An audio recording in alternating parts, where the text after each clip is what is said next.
Good morning. Good morning, everyone. Welcome to the live.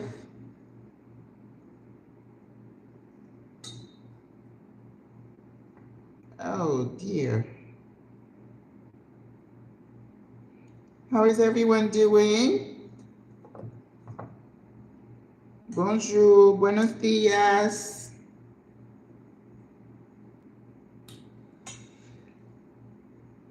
Good morning. You know, you have to look at that shrimp again, even though it says they cleaned it. Good morning. Hello. Hi there.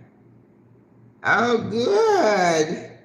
Well, yes, we're going to have gumbo. There's so many variations of gumbo. Let's see, just doing a final check on this supposedly deveined shrimp. I think I found one that was not deveined, so I got to do it. All right, hang on. We are not eating poop.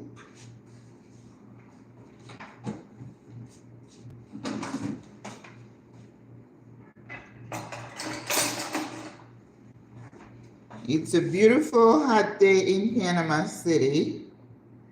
How's the weather where you are?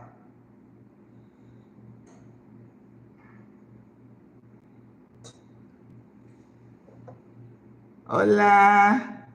Genie's out of the bottle. I love that name.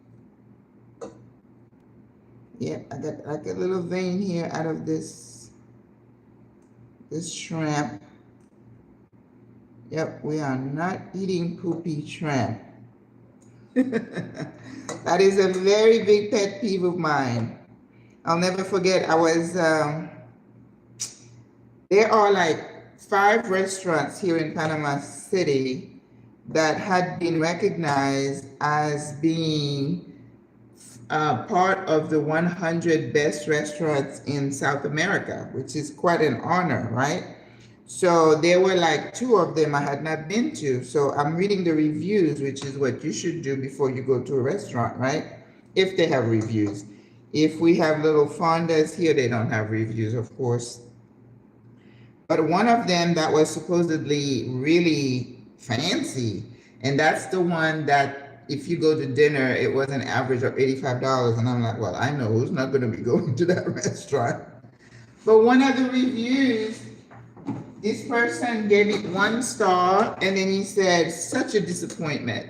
He said, first of all, when he got there, the workers were behind the bar counter, just chit-chatting, didn't pay me any attention. This is a pet peeve of mine too, when you walk into a store and nobody, looks at you, or in a restaurant or wherever. And then they didn't pay attention to me, so that was a ding-ding already. And then he said they served them shrimp that had not been deveined. OMG. That is a major faux pas. Major faux pas. And I told you, there's a restaurant in Orlando that I used to love to go to right before I expatriated. And they made the best fried shrimp. I mean, that recipe, I wish I could have that recipe for the batter. And then I started thinking, and I'm like, have they been deveining those shrimps? It's like, too late, Maggie, you've been eating. So right now I am seasoning the fish because, fish does not need to be marinating in acid too long because you're going to start cooking it. And that's the principle behind your ceviches. So I have shrimp, like half a pound deveined shrimp. I have some crab claws that have been cleaned.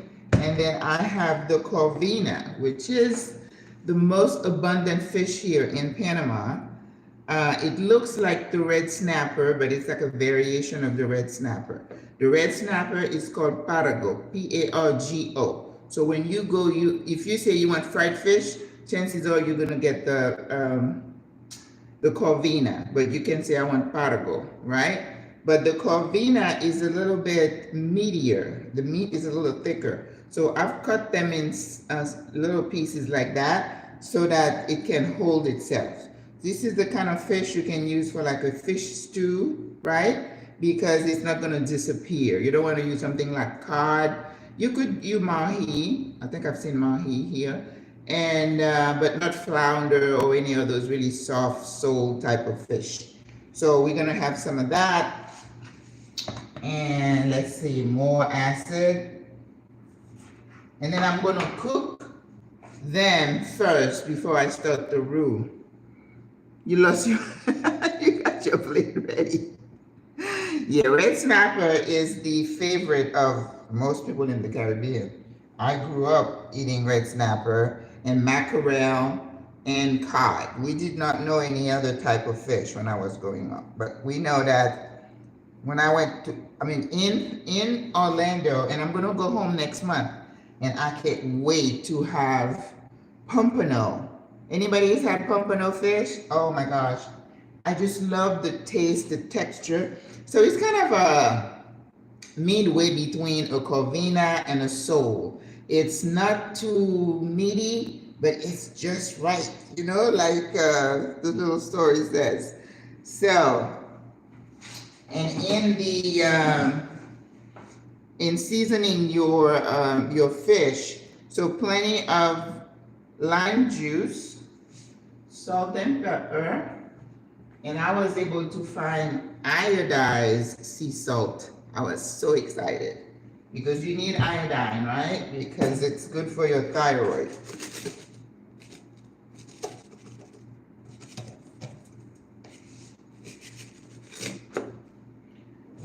So how is everybody doing today? Hello, Helly Terry. Love your stream. Well, thank you. So today we're making gumbo. So if you've been to Old New Orleans, you've had gumbo, right? But there is something I saw this week called Creole gumbo. Gumbo is a soup, pretty much. And of course, we serve it with, you know, some rice. I remember when I went to New Orleans last time, I was like, I had gumbo, red beans and rice, and of course, what do they call those little things at Café du Monde? Beignet. Of course, you have to have beignet. So when I go there, it's like, oh Lord, there goes the diet, because I got to try everything. And they have a lot of pecan praline things there, right? So when they had their little event the other day, I was really heartbroken.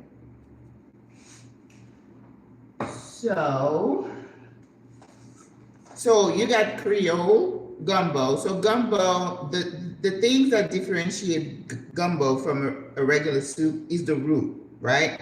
And that's why I'm not gonna do the roux yet, because the roux is gonna take about 20 to 30 minutes. That's the one you have to get right. You have to have the right color, and then you can't rush it. You gotta be patient and keep stirring and stirring and stirring. So that's the only thing, because that's the one you know, it's flour and butter or oil, and then it gives the roux the flavor, like a burnt but not unpleasant, right? And then, of course, I'm in Panama. There's no filo. I tried to find filo everywhere. Nope, no filo. So we're gonna do the best we can without it. I could not find that. I went to like 3 different stores, and they look on the computer. The little guy looked at me like, filo. So, you know, that's gonna be on my list when I go home next month. Oh my God, the list is so long. I have 1 suitcase in my auntie's or cousin's garage. And of course, it was packed to the yin yang. I was trying to pack everything that I could not carry with me in there. And sage, no. Paprika, yes. Curry, no. Okay, that's it. And then I'm gonna try to put a little bit of herbs really quick. Some cilantro. So my bag there is packed to the yin yang. So my plan is to go. I'm gonna have a carry-on, and then I'm taking 2 empty suitcases. So when I come back, I'm gonna have the one that I left plus 2, come back with 3. So I have my list of all the things that I can't find here. Easy off. Oh my God, the list is long. Like what do I call that? An electric broom. You wouldn't believe it. I couldn't find that here. I can't bring anything, that's food related, but yes. Black mushroom. Ackee. They have plenty of salted cod here. They call it bacalao. So, but the ackee in the can, I have to bring with me. Well, I don't know if it's Cajun because I could not find any okra. So, but the only thing that I give myself, I'm encouraged is that Slap Your Mama is a Cajun recipe mix. So we're gonna use plenty of that. But that's the only Cajun thing that I have. So with the soup, you do the roux and then you put some vegetables. The Cajun meal poire is celery, onions, and bell pepper. Usually it's carrot, celery, and onions on the regular meal poire. Right. So, Holy Trinity, you could call it, right? So if you go look for a recipe, you could find that word, the Holy Trinity. And that's the basis of really good cooking, because that's what's going to elevate your flavor, okay?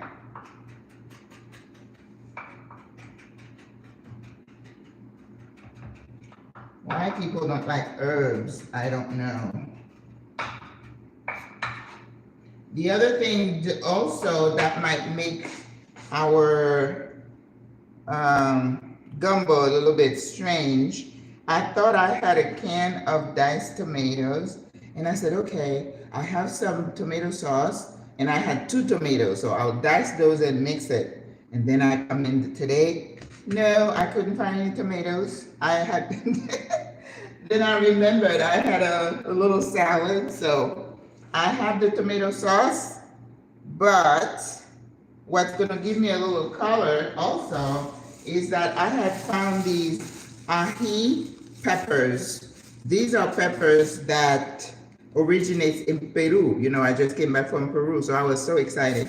So I'm going to taste them, see if they're not too hot, and then I am going to use those. That way we can have a little pop of color in our gumbo. But I'm excited about the crab claws. I did not want to do the blue crab because I don't like to clean fish. I do not like to clean fish.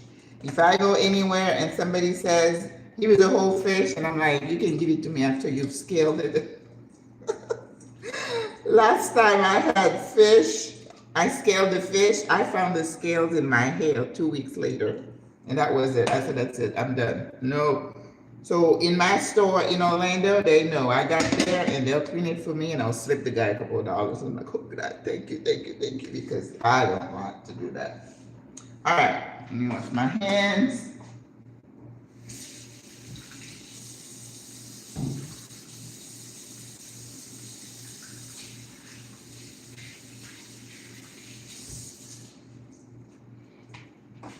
Another thing on my list is this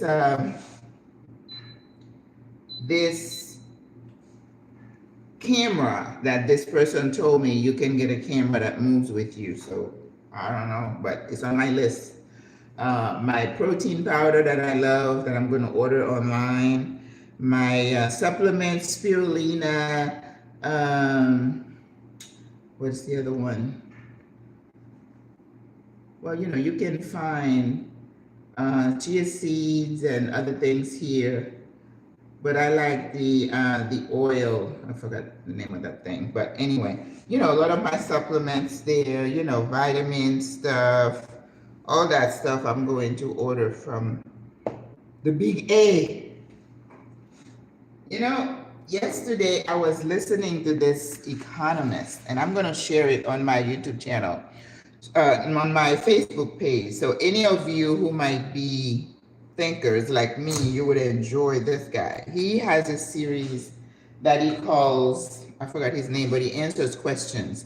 He answers, he's a Yale, and he went to Yale, and what's the other one? Big universities, and he's gray haired, so he's got lots of experience. And he was talking about the fall of the American Empire, and he went through history to show you all the signs of how a big self-appointed leader empire, the Roman Empire, and then he said the last one was the British Empire. And I'm like, oh, I never thought of them as that. But he's just so well read, and he's not like gloom and doom, but he's just very tactical in how he hey Jewel, and talk about all that. And it's like everything he's saying is like wow, wow, wow. So I thought when I was working last night, I was listening to him. So good. But anyway, today I thought, how is everybody doing with the new year? Happy Sunday, Jewel. Good to see you.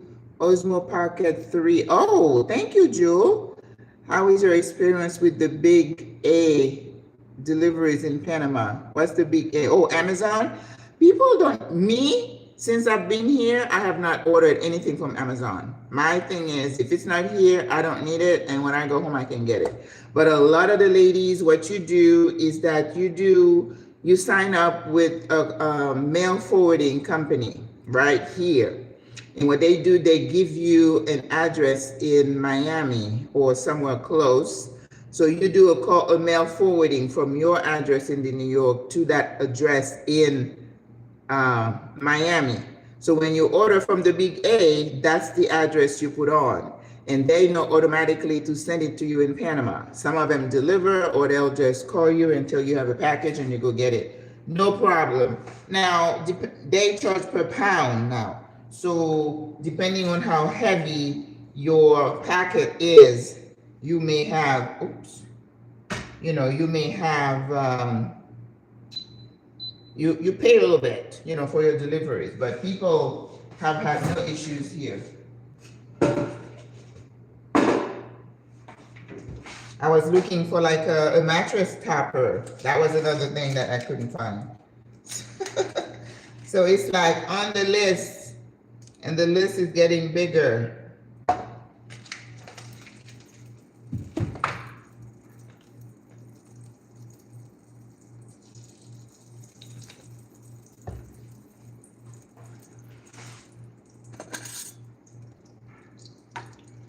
Good morning. Give name of economist. Yes. Greta, like I said, I'm going to post it on the Facebook group. So, my memory is not good these days, so I would not remember. But he's a thinker, and I just love the way he just brought everything together. He talks about capitalism versus socialism and things that you need to know. Because when you see what's happening, and he is right on the money, and I'm like, wow, wow. And the other thing he also talked about is how in America, we just embrace a culture of denial. We just don't want to talk about it. If we don't talk about it, it won't happen, right? Yeah. All right, so I'm putting I'm browning some onions. When I say browning, I just mean softening. You don't ever want your onions to be burnt. It will, especially the garlic, it will mess up the taste of your dish. So I said that one of the first skills you learn as a cook is how to control temperature, right? Because you want to make sure you're not burning your stuff.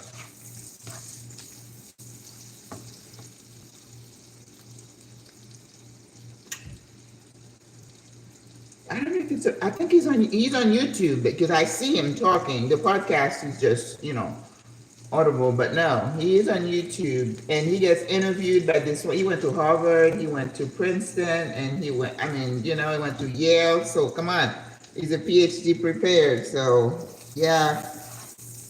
When an economist talks, I listen. I don't believe everything they say, but this particular podcast that I was listening, not podcast, I was watching what he was saying. I was like, well, you know what? That makes a lot of sense.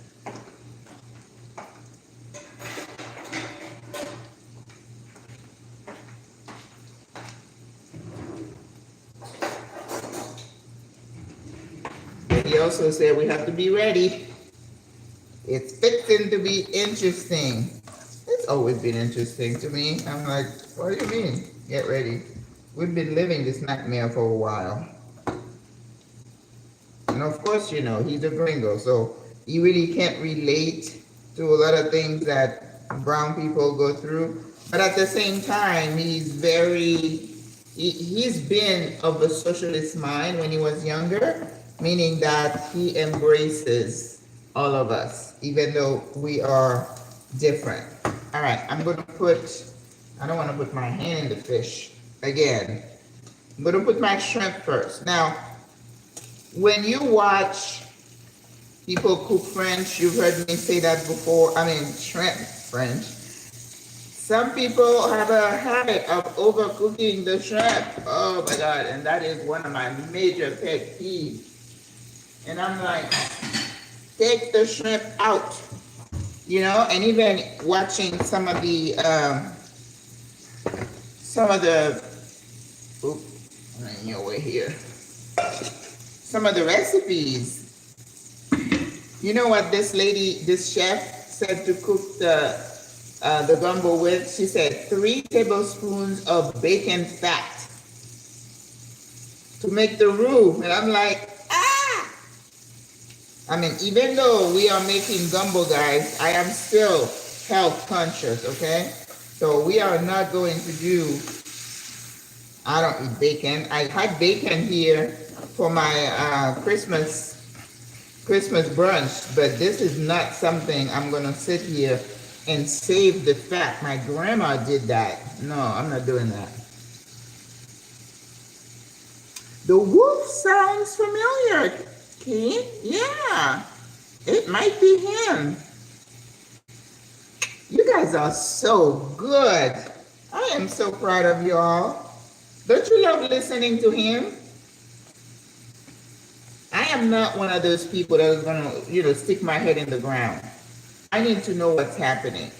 And the way he talks, I relate to him. But anyway, I'm glad you guys found who he is.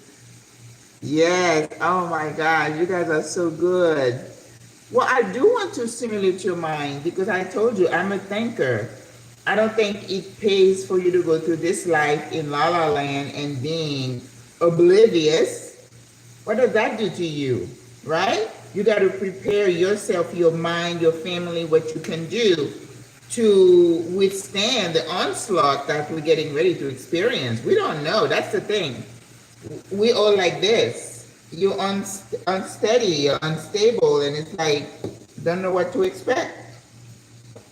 All right, so I was kind of ranting a little bit about the shrimp because people typically overcook it.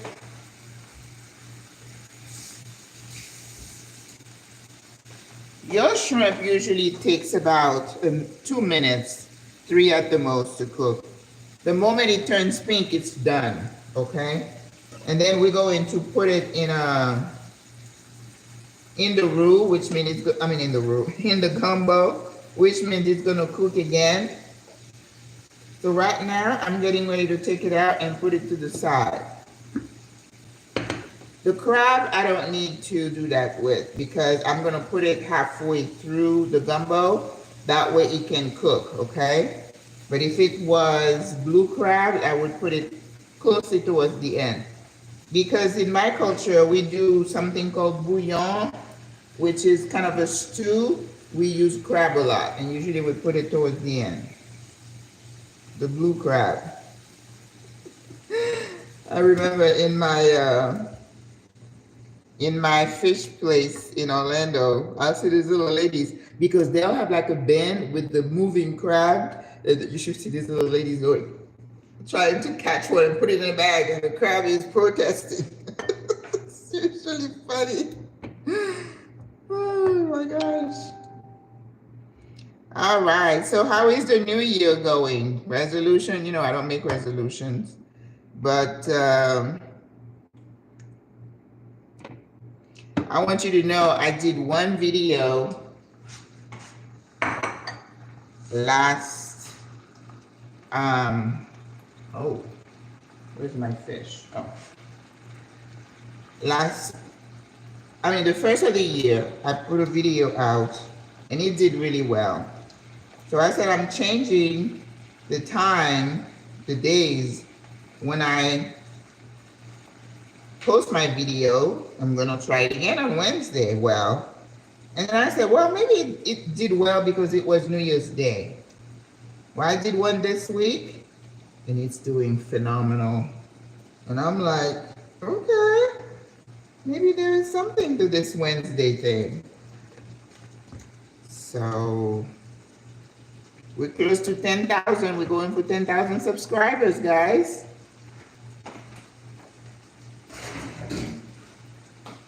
I was sitting here at 7. I was at 7, and then it just took off. And you know, the video really was about, I don't know if you saw it, the darker side of being an expat. That it's not all glamour. You know, there's a lot of soul searching and struggles and things that we experience as we prepare to expat, right? Family members making you feel bad, making you feel guilty, making you feel like you're abandoning them, right? Decided to leave everything that you know is not easy. It's not easy because we are, I feel, being forced to exit, right? Because of, you know, cost of living, medication, healthcare, and everything else that comes with it. We don't need to repeat that here, but it's not a decision that we just wake up one day. You know, you have the nomadic people who like to move around a lot. Yeah, I recognize that. But those of us, especially in my age group, we're in our 60s, 70s. I don't think a 72-year-old person would just casually decide to go and move somewhere else. They're being forced to do it because of circumstances, right? So far so good. Yay! Very good, Jill. Isn't that a great feeling when you have that zero balance? OMG. And when you pay off your car, I haven't paid off my house, but that's another major milestone to celebrate when you get to that point. Yeah? That's great. Good. When is your departure, Jill? When are you leaving?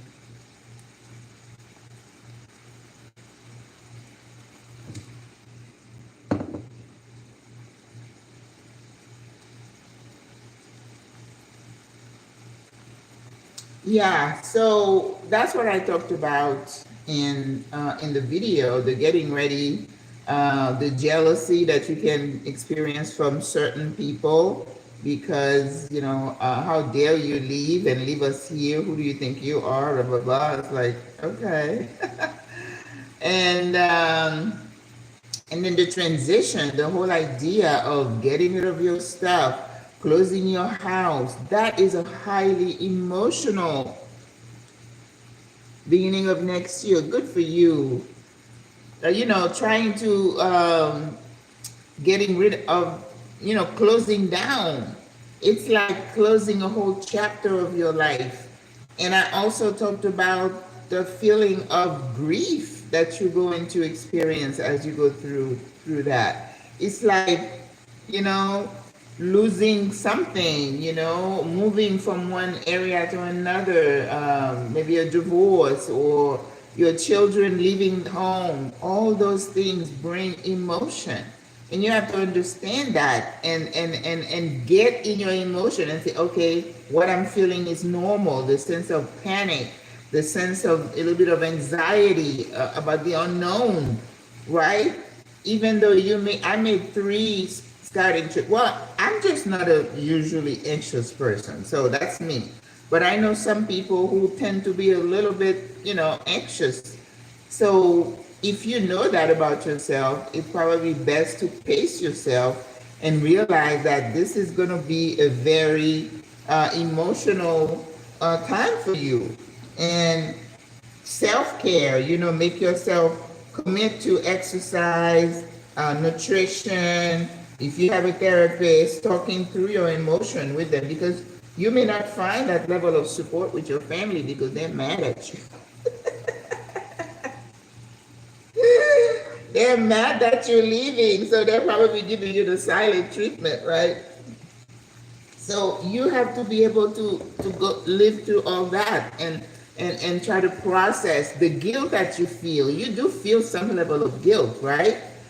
But at the same time, you have to move forward because this is your future. I would still like to grab lunch with you, Maggie. That would be great. Let me tell you, I want to say that here because that's important. I don't mind meeting with people. I've met with sisters for coffee, lunch. But what I find that is a little bit of I don't want to say it's upsetting, but when people come to do like a scouting trip, right? They excited to come to Panama, and so they should be. They go and they book tours and this and that, a cooking class and this and that every single day. And then they would send me a message saying, "Oh, Maggie, I'd love to have lunch. Can we meet on this day during this time?" Well, I have to tell you, I'm real busy. And sometimes it doesn't work for my schedule. And when I say, "I'm sorry, I can't do it in this time, can you do it there?" No. And then they'll say, "Oh, I'm going to the museum, but I'll be out at 3. Can we meet before 4 and 6? Chances are I can't. So I don't want you to be upset. So it's better to put me on your calendar, right? And I put it on my calendar, and then when we get here, we already have it scheduled. Because let me tell you, I stay on the move, okay? So I don't want you to feel upset if you come and you tell me, "Can I meet you after your cooking class?" And I'm like, "No, I have something else scheduled, I'm sorry." I just wanted to say that because that's happened several times. And then you could see a little attitude in the comments and stuff. And I'm like, "I'm sorry. I do have a life too."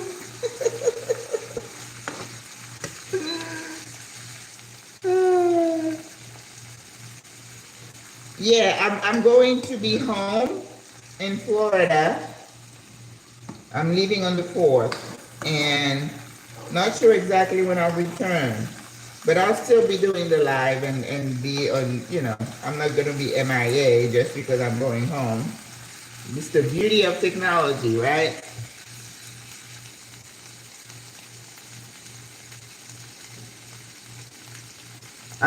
This week, I am open till Thursday. I'm leaving for Costa Rica on Friday. And I won't be back till next week. So again, the best way to send me a message, send me an email, or text, send me a WhatsApp, and then we can see. I know I'm doing lunch with someone on Wednesday. I'm meeting someone on Tuesday. So Thursday probably is the best day. And also, what works for me is that there's a restaurant right next to my building. So I tell folks, if you can make it there, chances are I can do a run for it and we can meet and have a quick coffee or something like that. Because, it's not fancy or anything, but the food is decent. Okay, so we're going to take our fish out. It's not fully cooked, but I'm going to return it back to the gumbo, right? All right. So I'm going to go ahead and put even the sauce, everything back, because we're going to use a different pot for the roux. And that is the one that's going to take like a good 30 minutes. And actually, I'm gonna go ahead and cook and cut my vegetables first, because when you're making the roux, you can't be distracted. You have to be stirring all the time. All right, so we got our, ooh, that looks good.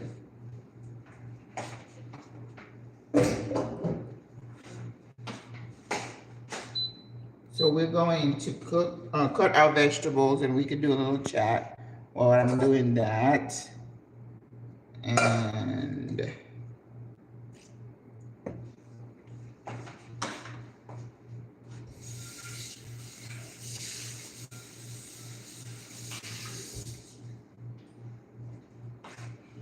yep.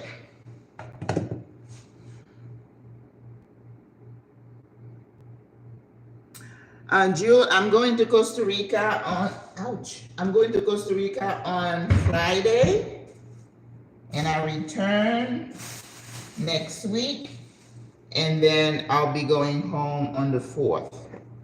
All right, so I did not have bell peppers, but I have these poblano peppers, which I know are gonna work just as well. And I also have some jalapeno.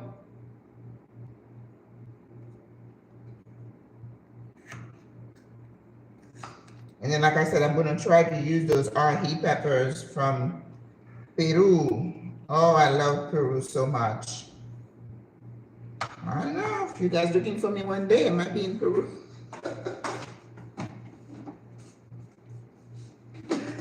I'm teasing. I have work to do here in Panama. I can't leave yet. Well, if a certain person has his way, who knows what's going to happen in Panama?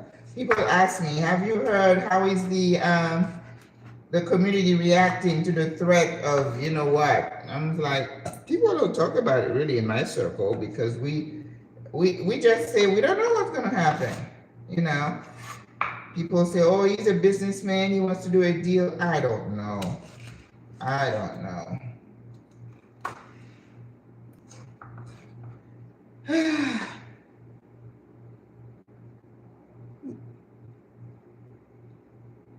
I'm loving the community. You just have no idea. I'm loving it.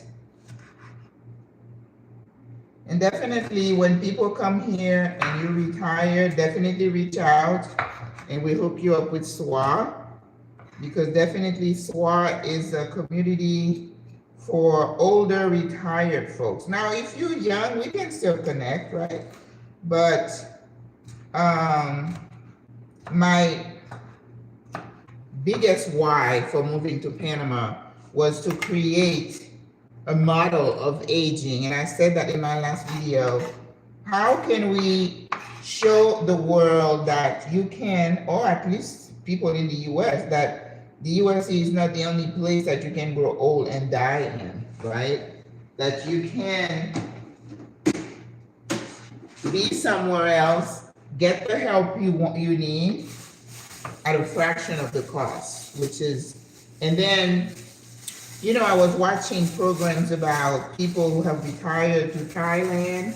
Thailand is tapping into this issue. Okay, I need to taste this pepper. Make sure it's not too hot.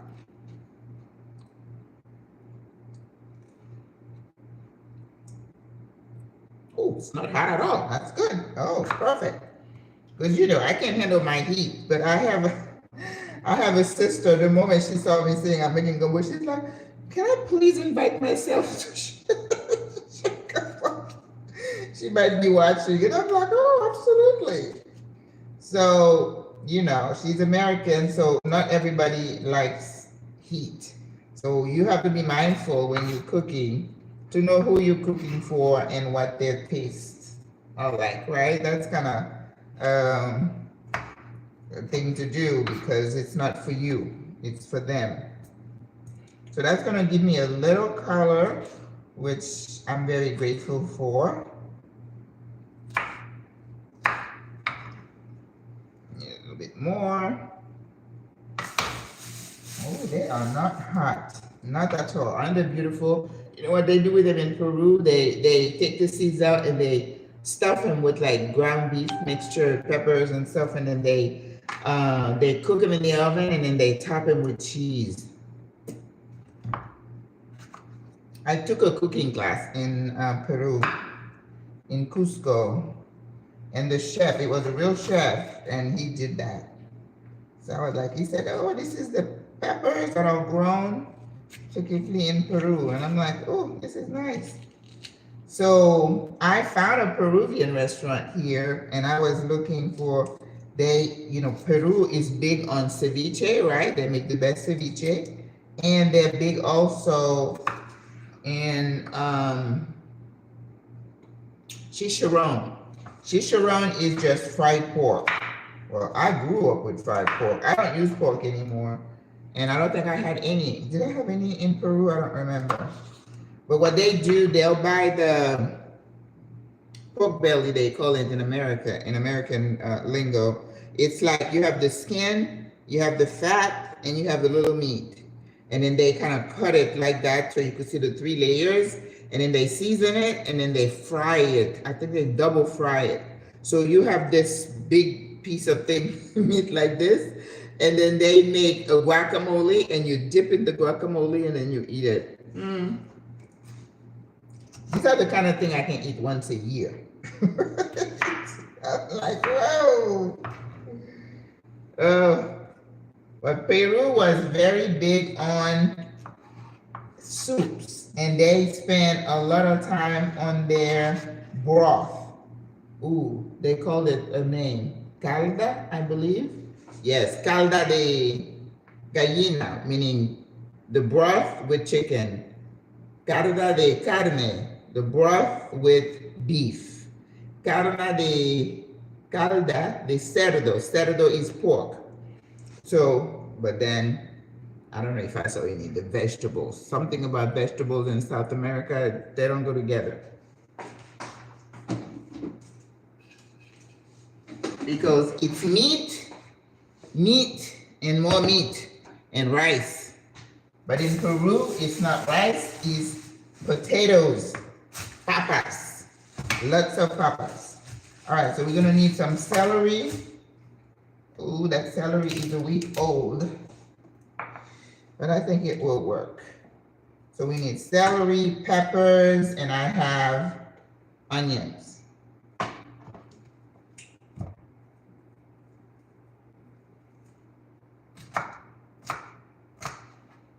I saw a recipe where the chef took the Holy Trinity and he pulsed it in a food processor so that all the veggies were really,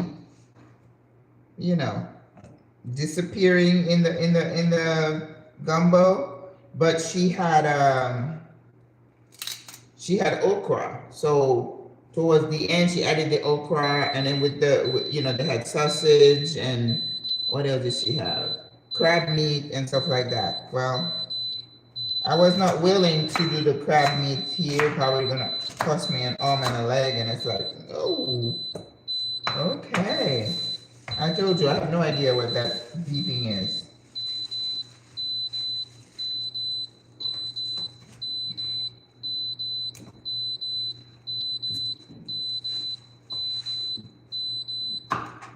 Okay. Then it stops. It's like, okay.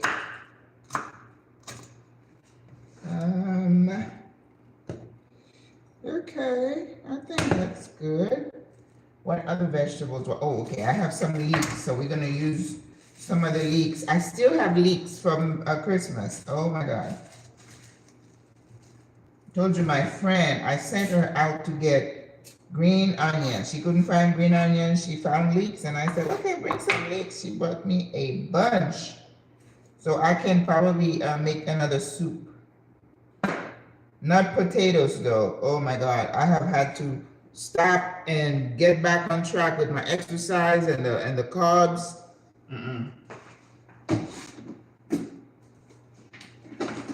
Not gonna do that again. All right, so let's do some leeks. That will be good.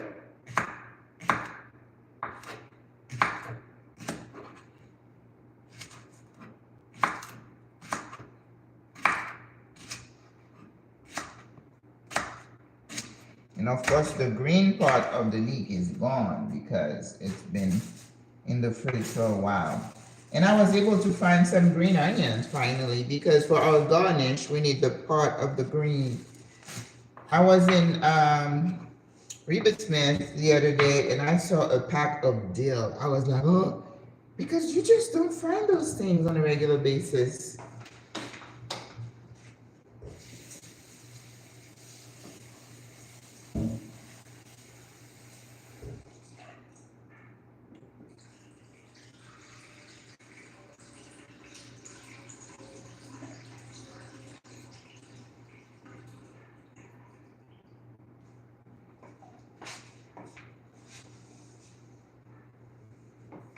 It's very difficult to find certain herbs. Believe it or not, it's very hard to find cilantro. And I know I'm in South America and I'm like, this stuff should be abundant. No. I go to Merca and I ask the guy, what happened to the cilantro? Because they were charging me like $4 for like a little bunch. And I'm like, I'm not paying $4 for cilantro. No. So I go to Reba Smith and I saw a nice pack and I'm like, ooh, this is nice. It's fresh. So when you go to Reba, if there's no price on something, you can go and they'll stick a price on it for you. If you see a pack, and you say, I don't need this whole thing, I only need part of it, they'll break the package for you, which is, I was like, ooh, I'm not used to that, which is nice. So when you put the price on the cilantro, it was $3.95. And I'm like, what? No. I put it down. I'm too cheap. Do you finish all the food? I end up giving away food because I can't eat a whole pot of gumbo. Well, gumbo today, I have somebody coming to share with me, and I'm pretty sure she's bringing a dish. So if we have any extra, we'll share. The soup, I ended up eating all the soup, which is why I was like, too much of the potatoes. But I tell my sisters, anybody who can come and you know, take some home, yeah. Otherwise, if whatever I cook, if it's not too unhealthy and outside of my diet, then I eat it all week. I don't have a problem with that. Mistress, get a notebook, write down what you want, and things will happen so fast. Set your intention. Okay. Can you fax some gumbo? I wish. Okay, so we're gonna start with the roux. It's gonna be with butter, not bacon fat, and a little bit of olive oil. And I did bring myself a little bit less than a cup of flour because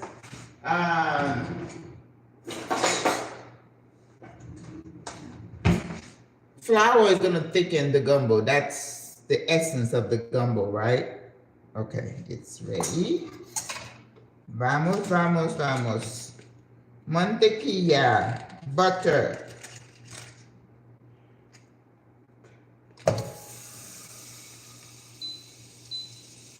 And so we're not doing bacon fat, sorry. But I found some New Zealand butter here that I like. So it's not Kerrygold, not quite as expensive.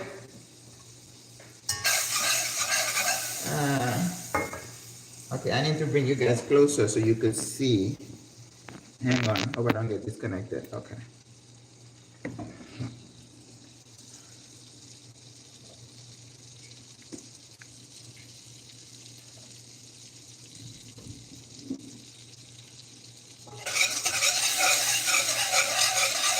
Because this is the essence of your gumbo. This is making the roux. The roux is, you cook the flour down and you keep stirring until it's gonna thin out, and then you're gonna have this golden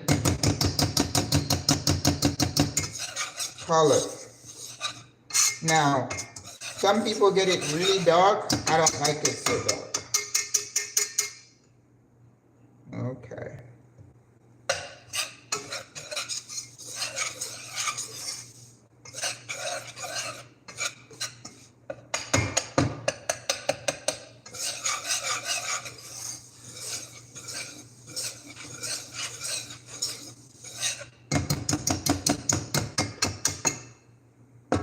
Okay, I think I'm gonna use something different. This whisk is getting in my way.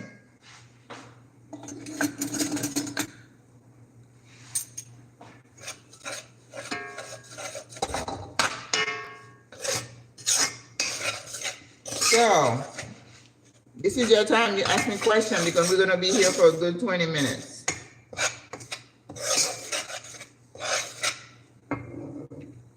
That's what we have to do, make a plan and work it out. Yeah, absolutely.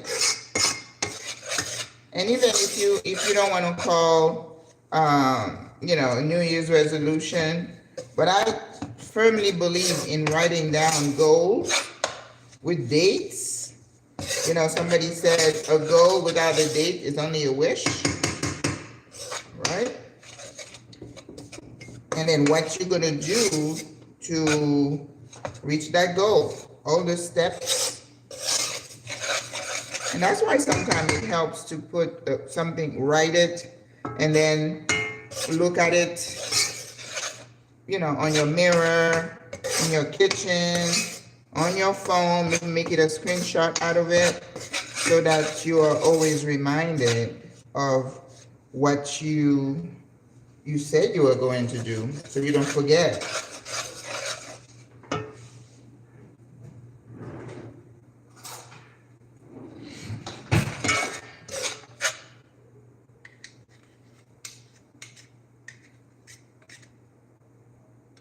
So for me, I'd like to take a couple of trips this year. I am going to Costa Rica, but I don't consider Costa Rica a big trip because it's so close to us here. But I want to go back to Africa. And I don't know if I told you, I don't like to travel in the summer. I like to travel in the spring.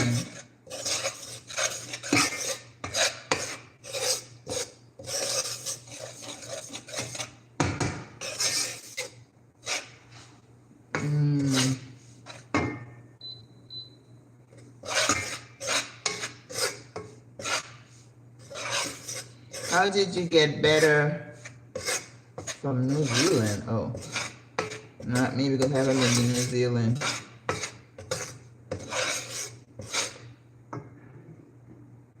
Maggie, would you eventually plan a group travel? Oh, I would love to do that. If you guys are interested. One thing I want to do first, I think this year towards maybe March, or it has to be I'm not going to put restraints on myself because of technology. I can do everything. A few people asked me to do like a workshop on moving to Panama where people can just ask all their questions and they would get a document, almost like an ebook with all the information that they need. So I'm thinking I might want to do that. Do it like in a Zoom format and with interactions. People can ask questions and talk to each other. So if you guys would be interested in that, let me know. And then you could just ask your question. Just, start from what is Panama, history of Panama, political system, healthcare system, tax system, Now remember, my audience is retirees, so we're not going to be talking a lot of business and stuff because that's a whole different, group.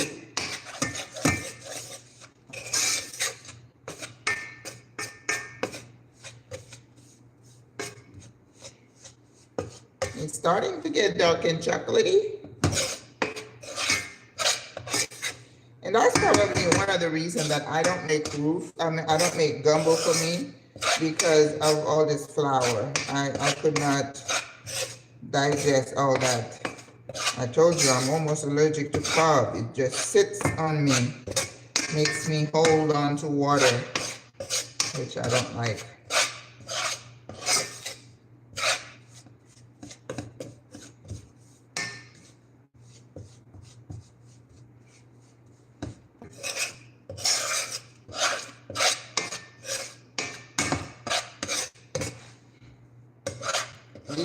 Yes, they would be great, Maggie. Yeah. Oh, good. Thank you. I need to find more people who might be interested because, you know, I can't do it for like 4 or 5 people. There has to be more people. So I'm going to post it in the community and see if people are interested. And, you know, I have the videos, but it's like people kind of want the one-to-one interactions when they're asking questions. And, I mean, it's not that difficult, but we try to make it as easy as possible for people to see that, well, you know, you're not by yourself. Oh, the other thing I want to tell you guys is that those of you who might be of Medicare age or know of somebody of Medicare age who's thinking of coming to Panama, Jackie Lang has been working with a billing company to help. She's another YouTuber, but she's in the Chiriquí, Boquete area. She's been working with a billing company to help people who have Medicare Advantage, use their benefits here in Panama, even though it's for emergencies only. But the billing was always a problem, that we had to pay first. You know, you give your credit card and then they bill you, and then you had to submit your claim to the company for payment. And sometimes that took months. You know, you're not there. And you know how these companies work. They just try to deny your, you know, your claim. And then if you don't know, then that's more money in their pocket. So she's got a billing company that is working with the hospital in Chiriquí.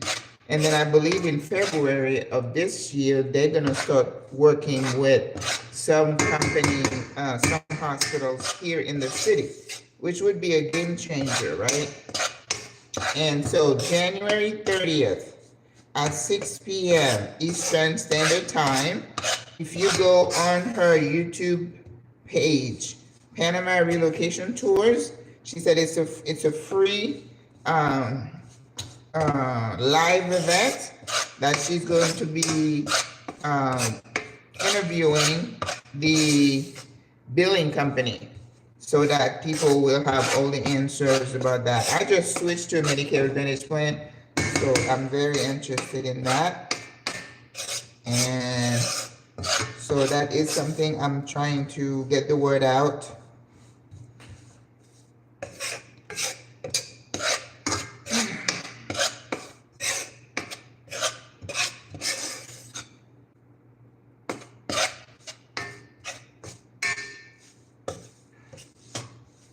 All right, Myru. Just start thinning out. Yes, beautiful color. I am on her page. Awesome. Yes.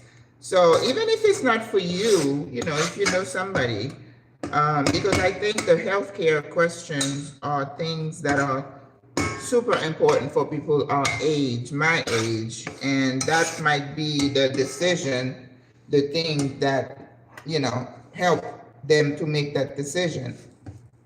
I have no other insurance right now, and you know, thank God I've been healthy and I'm a nurse practitioner, so if I have anything, I can pretty much treat myself unless I need to go in the hospital, but I haven't had to. But what we do here is self-fund. We put money aside to go see our doctors and we pay out of pocket, right? But, all right, come on. So, that is important. It is browning beautifully. You just need to thin out. And that's the thing with this roux. You can't rush it. It's not going to come out right. And that's why it's better to use a little bit more flour in the beginning.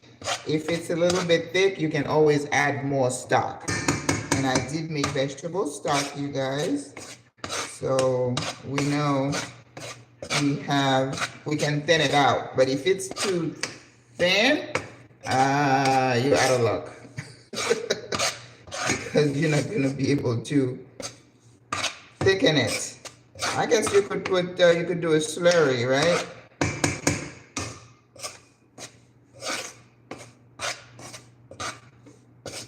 But who wants to do that? All right, the other thing I wanted to chat with you guys about is how do you create a peaceful life for yourself, right?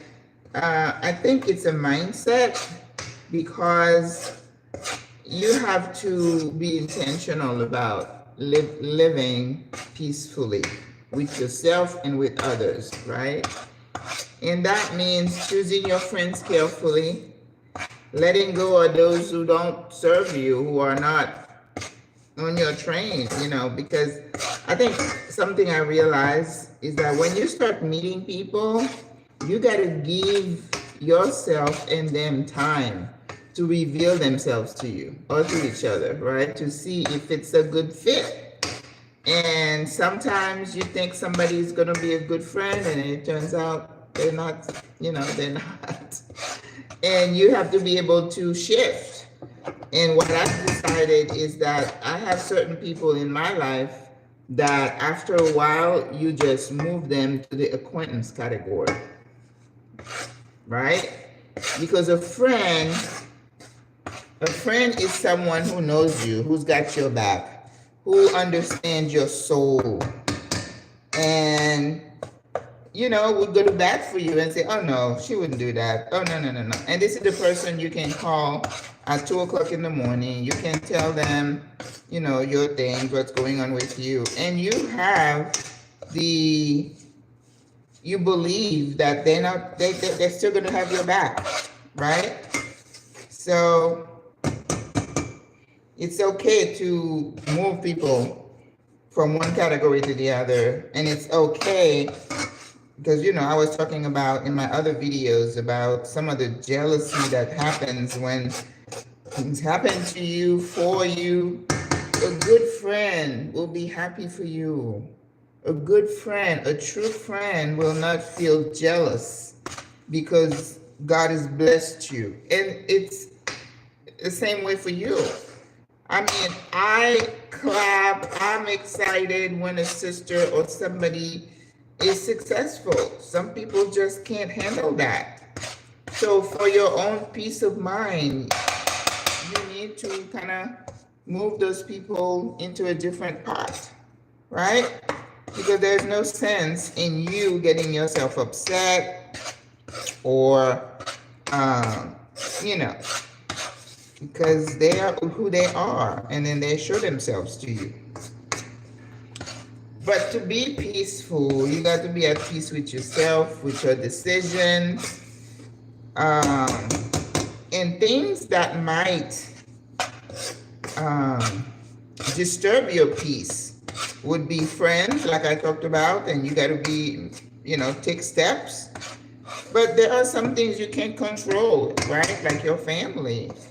I think it's something that is so heartbreaking to me when I hear somebody say, I was watching this lady yesterday, she said, I want to tell you why I will never speak to my family again. And I'm like, first of all, there are some things you just don't go out there in social media and put that out there. Should you do that? Things that happen personally with your family, why would you want to come in front of a camera and talk about that? That's personal. But on your personal side, you want to deal with your family member, you know, if there are some people who are toxic in your life that would cause you more harm and make you cry and disturb you. So you can step away, you can move away, put some distance. I don't see anything wrong with that, right?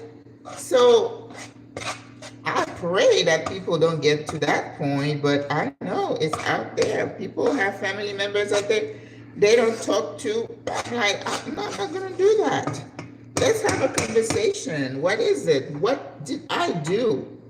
And I always say, if I did something to you that upsets you so much, please tell me, right? Because while you are being mad and upset, I'm living my best life because I'm oblivious.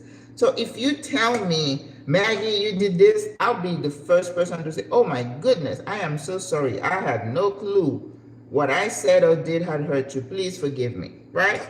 But then the ball is in their corner for them to forgive you. And the same for you. If somebody comes to you and say, I'm sorry, first of all, I think what people tend to do is say, she's not sorry, she's just saying that. But why are you saying that? You're trying to craft your own peace. If she says, I'm sorry, believe her. Okay? Now, depending on the offense and what happened, you might keep a distance, right? Because somebody says, if you hurt me and I allow myself to let you hurt me again, it's on me, right? So you may want to put a little bit of distance, but your job is not to change people. Your job is to decide, how am I going to handle this person going forward, right? All right, Mr. Rue, how long has it been? I should have put a timer on. But keeping your peace is really your decision. You have to be intentional about it. So family members, try to live at peace with them and ask for forgiveness if you need to, because there is nothing like peace in your life. And people who are very, what's the word I'm looking for? Orgueilleux, we say that in French. You know some people who never say they're sorry, they never do anything wrong.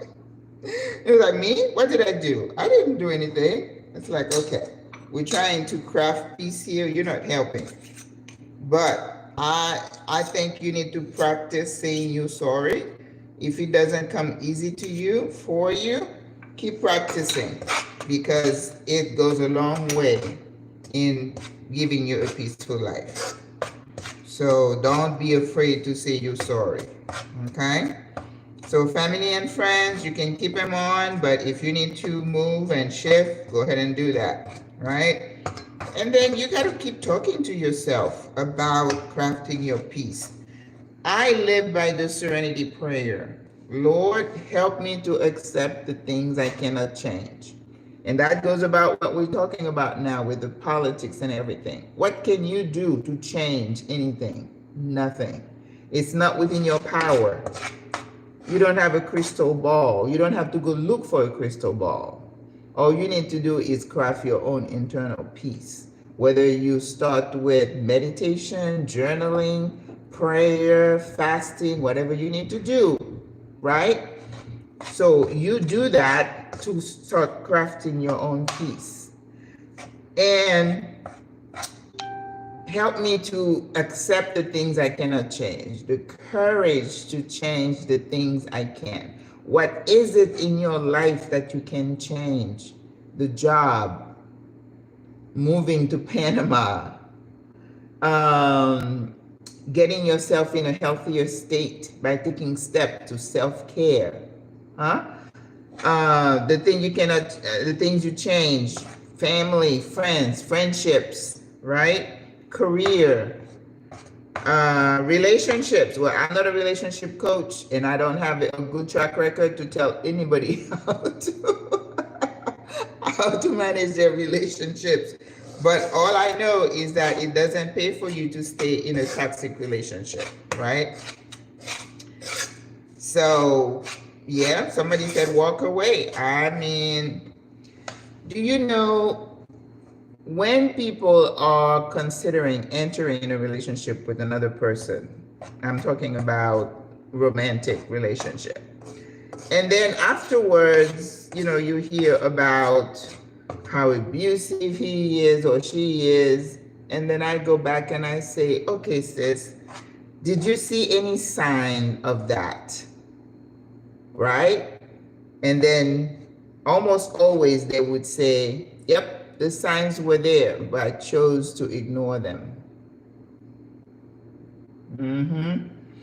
And that's why you don't just go get into a relationship with someone right away. You have to give themselves time to reveal themselves to you, because they will, right? So if somebody, you go to lunch or dinner with them, watch how they treat the waiters. That's probably how they're going to treat you. How do they treat their elders, their mom, people who are older than them? How do they treat children? How do they treat animals? Do you know one of the early signs of those psychopaths is cruelty to animals? Mm-hmm.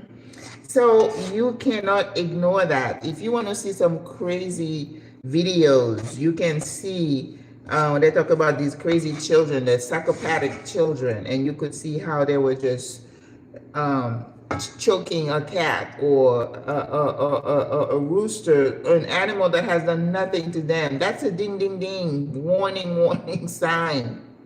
Okay? So when you're entering a relationship, you have to watch and see how this person treats other people around them. Okay? Because that is a clue to you of how they're going to treat you.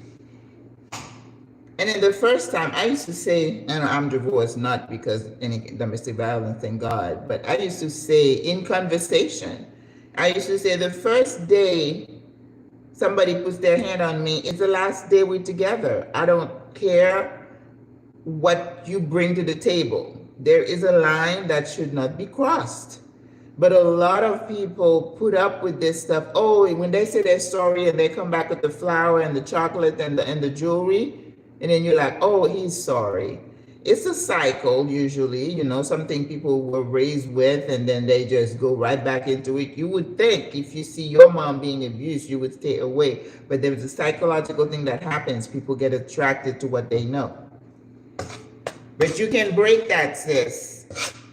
And that's why in one of my videos, I talked about growing old and why I'm embracing singleness. And I'm like, even in our age group, people are still committing domestic violence. Because just because you're old doesn't mean you change. Some people never change. They don't get help. And there are some women, older women, who have been in these relationships for decades. And they feel trapped. They can't get out. That's why you need to have your own money, your own career, so you can get out. Okay, my roux looks beautiful, but it's not thinning out. This thing is not thinning out. I don't know if I need to put more oil in it. I got a nice pat of butter. Look at that. That is gorgeous.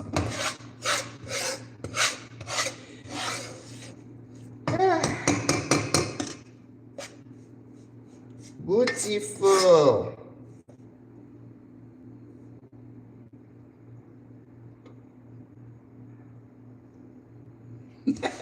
If your eyebrow goes up, it meant to, right? It looks great. Maybe we'll just stop here and just put our, it looks beautiful. But I don't want to put any more butter. That is too much. It's gorgeous. Okay. I think we'll stop here and add the veggies and get going.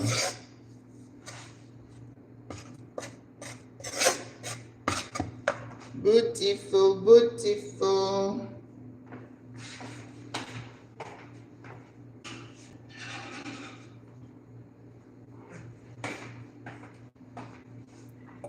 All right.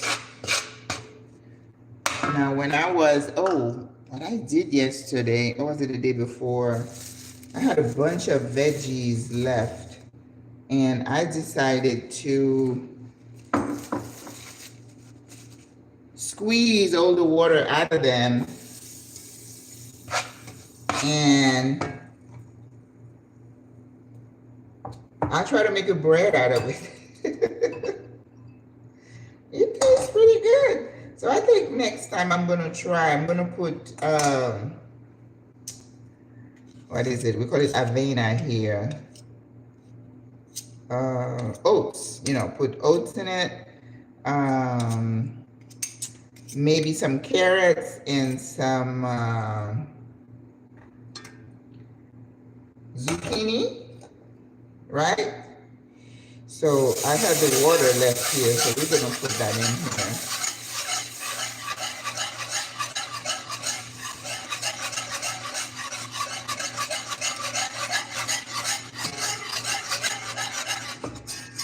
Ooh, it's beautiful.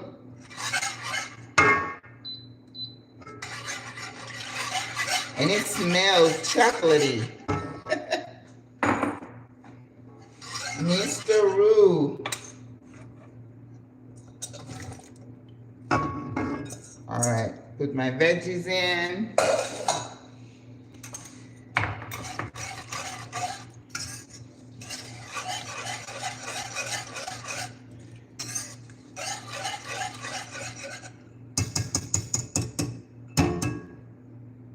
Look at you. Got stuck in there. Okay, I don't think I need this anymore.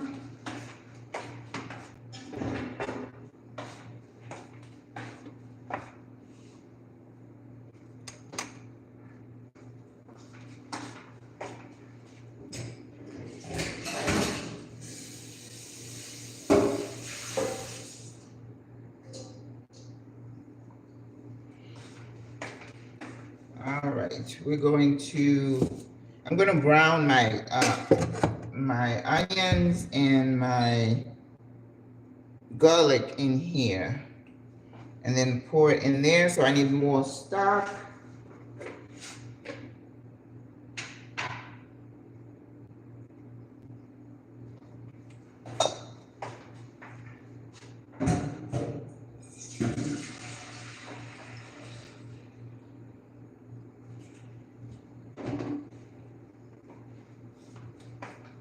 Veggie stock. I think, yep, that's good.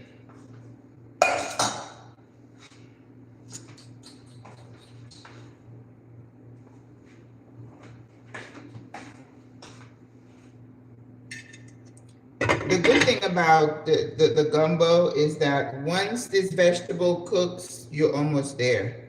And then you just have, I think in 5 minutes, I'm going to put the crabs, and then it's just building flavor. Oh, yes.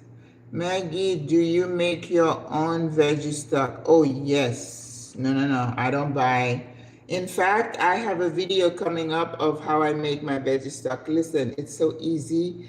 If you have any vegetables that are looking a little bit, getting a little bit old in your fridge, so you just get a big pot, rinse all the veggies. Usually I'll put onions, fresh garlic. I crush some of the garlic. And then I put some bay leaves, and then I put I cut up like a carrot or two, any red peppers. And I told you, I save the spinach here is with the stem. It's not like in a bag. So when I pluck the leaves, I save the stem. So I would throw that in there. If I cut up a broccoli crown, the bottom, I throw it in there. I throw some cilantro. You could put a couple of cloves, the real cloves. It just builds flavor. And then you just bring it to a boil and lower the heat and let it simmer for like maybe a couple of hours. Then you just strain and put it in a jar. Like I was selling. Oh, I was selling the other group. Like a jar like that or smaller. But in the US, you have those. You know how when you go to the Chinese restaurant and they give you those jars with the wonton soup, you're gonna get some of those and put your stock in there. Now you could cook down your stock really low, and I've even seen some people let it get really down, and then they put them in like a ice cube tray, and then they freeze it. and then when you're cooking, you just take 1 or 2 of the cubes, you throw it in your water. Smart, right? But yeah, no, I make my own. I don't use chicken that much, so I don't have chicken stock, but vegetable stock you can use with anything. And if you're into seafood, we used to make something called fumet in culinary school. You take like the crab claws or the shrimp scales and you just boil that. Believe it or not, that builds flavor. And if you ever watch the Asian food channel, they spend a lot of time on their broth. And then they buy the little dry fish. You know, when I used to go to the Chinese place at home, they have, you can buy them by the pound. I forgot what they call them, but it's like dried fish. They would throw it in there to help build that flavor. It's all about flavor. If a person's eyebrow goes up while talking to me. I never knew about that, the eyebrow. Okay. You guys are funny. If the eyebrow goes up, that's it. Are you sure that means something? Oh. That's funny. All right, I am browning my onions here. Because you have to have onions.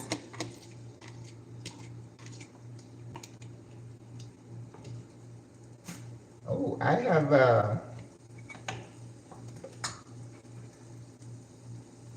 what is it? Jalapeno. Now see, if it was me, I would put the jalapenos in the soup. Like with slices. But some people may not be into that. So we're gonna sweat the onions so that it releases its flavor. That's why you sweat it. Let it soft, and then I add the garlic, and then I'm gonna put it together in here.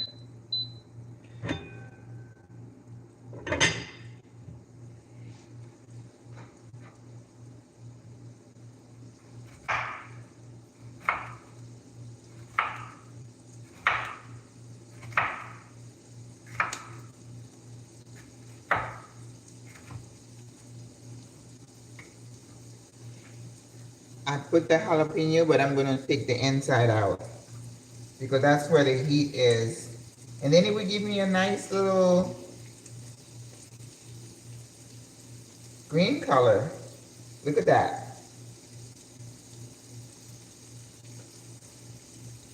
I love jalapeno. But yeah, your piece is of your own making.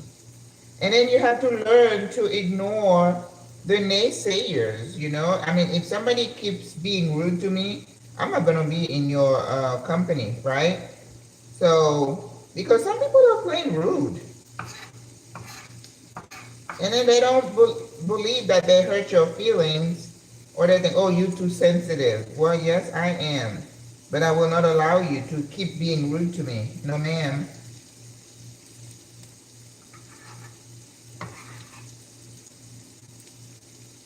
So go for your walk, do your exercise. Exercise goes a long way in helping your mental health. Remember that, okay? So don't give somebody power over you to disturb your peace. So make sure you do your workout, your meditation, pay attention to what you're putting in your body. Quit eating junk food. No bueno. It's not good for you. Get out in the sunshine. If you work in an office, go out during lunch hour. Get into the sun and get some sun. Don't sit in the sun for hours. That's not what I'm saying. You just need a daily dose. And then if you're not in the sun, take some vitamin D. When you go to your doctor, he should be checking your vitamin D level.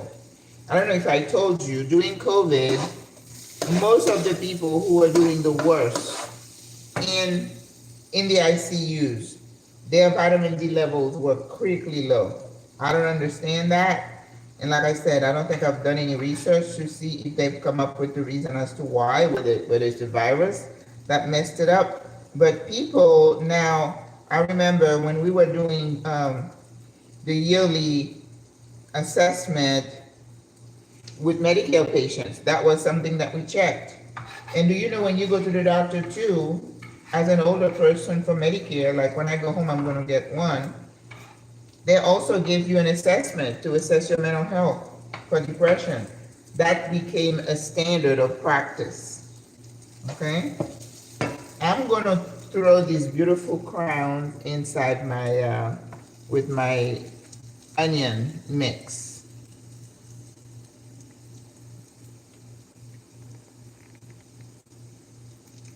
All right, so now I'm gonna throw in the garlic.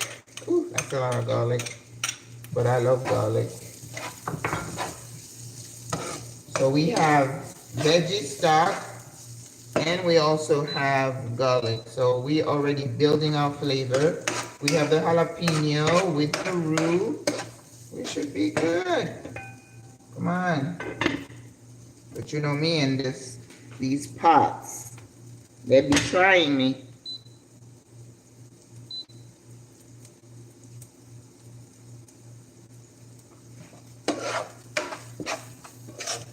That is beautiful.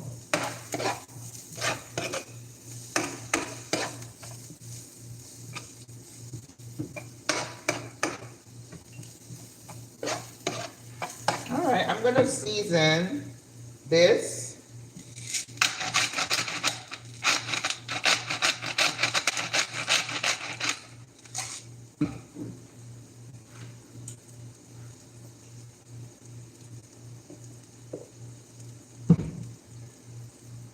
We're gonna use lots of slop your mama because we don't have any filo, remember?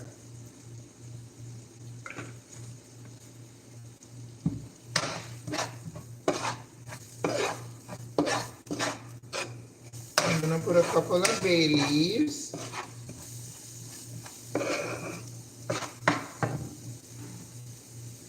Slap your mama.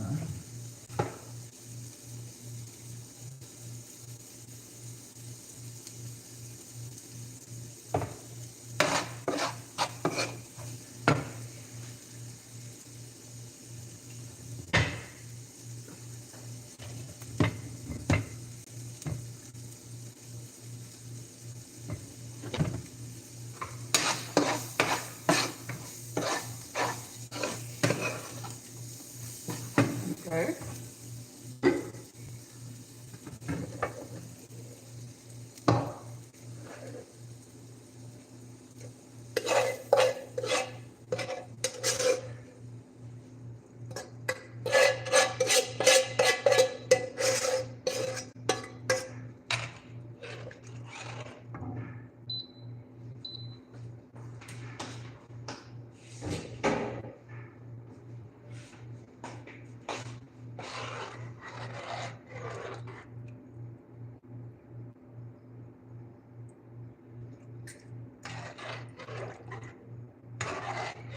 You can taste the roux.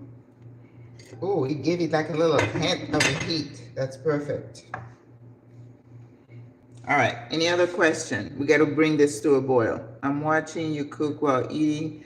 Destination at you're at Torres del Alba. I think we have a couple of our friends there. Portia in Madiwa. They both, I don't think Portia is back, but Madiwa is back in the States. Yes, I'm gonna cook rice, white rice. Thank you for the reminder.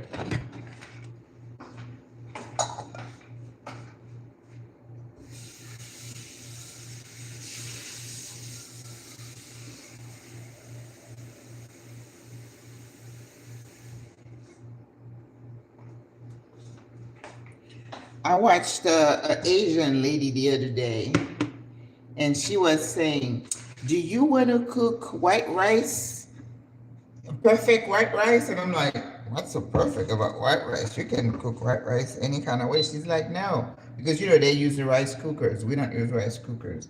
But she said, when you lower the heat, she said, put a little bit of, what do we call these again?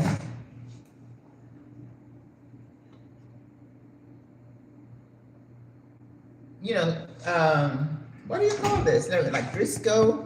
She said, put a little bit of that on top of your rice, and it's gonna be nice and glistening. I'm like, oh, okay. But I don't do that. The least amount of fat I put in my food, the better. We don't need to put all that in there. A little bit of olive oil, that's all I need.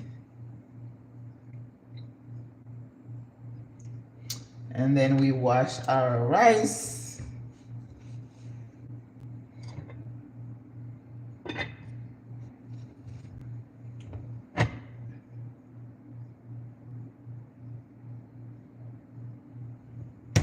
I tell you, these burners, the stove, I mean, the oven is perfect. When I'm baking, oh my God, this is great. But these burners here, this is a German brand that's why some people say they love gas. I haven't cooked with gas, so I'm scared. But I need to learn how to use gas. They use gas a lot here in Panama. A lot of places don't have, electric for appliances, but I'm used to electric. But I think you can control the gas a little bit better.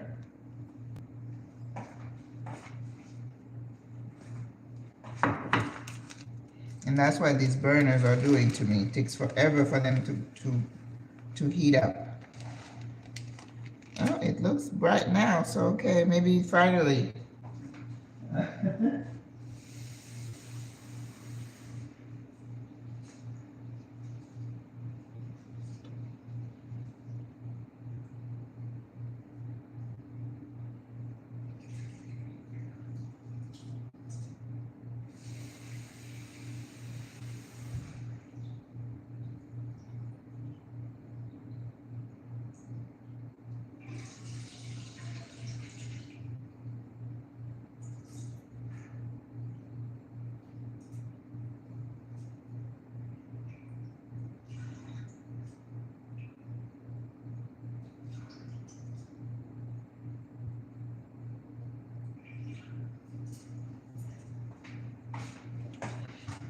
When I was growing up, you learned how to cook rice, white rice. You would put the oil in the pan and you would cut up a little bit of green onions to kind of toast them, and then you put your water. It was just about building flavor again, but I think I've got enough flavor stuff going on that I don't have to do that, so I'm cool. And I try not to have a lot of rice in my house so that I'm not tempted to cook it. I have quinoa. Yes, I love quinoa. Because the rice is just like it's just like potatoes and bread, and I don't do well with those. They just make me.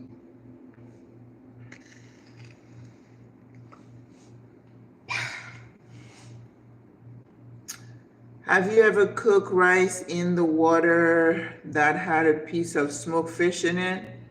Huh. Interesting. Oh my God. Or cook rice in coconut water. I can understand that. We use a lot of coconut. Fish. Smoked fish. Wow. That is cool. Yeah, that would bring up the flavor. That's for sure. Is it filet or filo? I think it's filo. Oh, it's filet? Okay. Yes, it is ground sus. I heard that. Family in Louisiana uses filet and Creole seasoning. I'm in Panama. We don't have any of that. But I would love. Well, I don't like to bring a lot of prepackaged anything. I'm already using the Slap Your Mama, which is It's Cajun. It's not Creole. It's Cajun. Um, but filet, I usually put a bit of that in my gumbo, and yeah, that's it. It brings it up. Come on, Mr. Gumbo. Woo. But anyway, hello from Romania. Hello. I hope you're really from Romania. Oh, I was watching a program yesterday about the Panama Canal and all this idea about taking it over. And somebody was talking about, they had clips of the president-elect talking about Panama way before. It's not something new. Someone even says it's like an obsession with the canal. And of course, they say there is no truth to being charged higher, and but it is a concern for everybody here. So how that's going to play out, we don't know. We don't know. Hopefully they come up with some kind of a deal, but taking it over away from Panamanians, and that's not really a good thing. But again, we are here. We don't. East Europe, very well. I know where Romania is really. So it's a waiting game right now. And of course, out of pride, everybody, the president's like, well, the canal remains in Panamanian hand. But again, you don't know. You don't know. But I refuse to spend my time worrying about it because, again, the serenity prayer, there's nothing I can do about it, is there? And I'm sitting here until I put this thing on. So as soon as it starts boiling, I'm going to put the crab in. So these are some big claws. And then it's going to bring all that flavor up because crabs, they have something special. When we make our veggie, I don't want to call it, it's a vegetable stew type thing with all kind of vegetables and meat and aubergine, eggplant, of course, and chayote and watercress and carrots and cabbage. We put it in after we cook the meat. And then at the end, you just add the crab. It just elevates it. It does. And it's so good. And we eat that also with white rice. And sometimes we make the pea soup that I make here, with the black beans or with all kinds of beans. We make bean soup with black beans, kidney beans, pinto beans, white beans, you name it. Thanks much for getting my day off on a positive note. Peace and blessing to you. Well, thank you so much. We were talking about crafting a peaceful life. That we need to think about that in terms of our relationship, friends and family, jobs. If the job doesn't serve you, yesterday, Stephanie Perry was talking about that. She said sometimes in a job, you stay in the job to get what you needed out of the job, whether it's experience, whether you were in transit or whether you had plans. Once the job satisfies what you needed, it's okay to shift, right? Because work had changed over time. Legume, you're right, Medina, yes. How are you, Haitian? Yeah, that's under that legume, right? Donc, it's just that you have to kind of, work has changed. It used to be in America that people did work, you got the job, and then that was a lifetime. You never thought of leaving. That was your career. You were, I don't want to say stuck with it, but that's almost what it sounded like. But now, recently, people have become real mobile about job. I remember when I used to look at somebody's resume who applied to my agency, I used to say, you only spend 3 months here and 5 months there, and job hopping used to be a negative, when somebody look at your resume, but lately it's not. It's like if the job doesn't serve you, whatever, you move on. If you got a new opportunity, you take it. So for us, it's the same thing. If you have a job that stresses you out and you've tried everything you can, it's okay to shift, My last job, and I haven't had a lot of jobs in my life because I've been an entrepreneur a long time. But I looked at that job and I was on a highway and I was like, why am I here? I'm out. And I did get out. So it's okay to shift, to keep your peace, right? And people in your life, if they are stressing you out unnecessarily, it's okay to shift. I don't have any problem shifting. So peace is important to me. And first of all, I don't like to go all the time. Now, I'm in the streets because I'm doing something and I'm looking or I'm exploring, right? But going to events here and there, I'm not like that. I don't like to be around people that much. I am an introvert. I like my peace. I like to be home, working on my computer on my project. When I need to go, I go and I come back. So I am not a social butterfly, never have been. I don't need to be out going to this party, this gathering, that gathering. If you ask anyone, you're going to see, they don't see me out like that. I'm not like that. Very delicious. Oh, yes. Oh, you have Haitian friend? You tasted the legume. Good for you. I know it's funny. I was in Winter Haven one time and I went to the Haitian restaurant. I forgot what they call it. And I was there because I'm always looking for griot and plantains and patacones. And then this little American girl came in and she's like, I want the griot, I want legume, I want saspoir. And she was ordering all the Haitian food in Haitian Creole. I was like, oh. She's like, oh, yes, ma'am. So it's good to be open to other cultures, right? Finally, we are boiling. Jesus. Whew. But it smells chocolatey. It smells so good. Yes. All right. Any other questions? I've met nomadic nurses who live abroad for less most of the year than work per diem in California. You know what? That's a trend. I've heard a lot of people do that.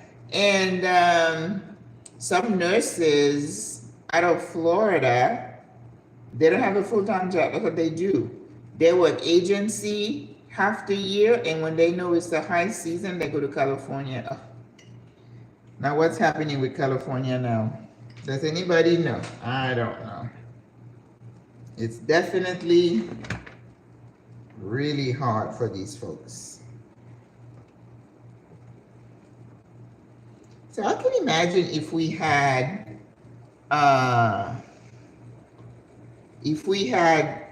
okra, that would make this gumbo a bit slimy. But I think the 1 cup of that flour was the perfect amount because it's just got that little slight thinness. Ooh, it's good. Yes. So I'm going to throw in the crab.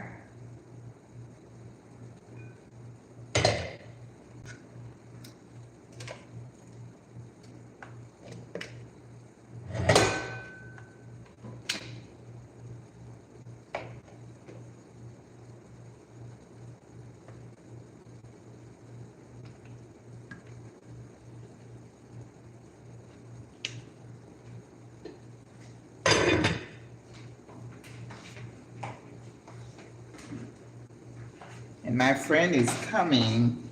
I told her 12:30. All right, let's put that. The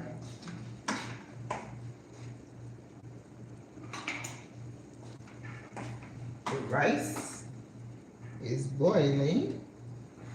Thank you for whoever reminded me. I washed it. Jasmine rice is expensive here, but because they use a lot of rice in Panama, then you can get some white rice really cheap. But remember, I don't cook a lot of rice here because I don't want it around. Because I'm Caribbean, we eat rice all the time. But I gotta tell you, these Panamanians got us beat in the amount of rice they eat. I think I told you, it says that the place that eats the most rice per capita is Madagascar. But I say that Panama is a close second.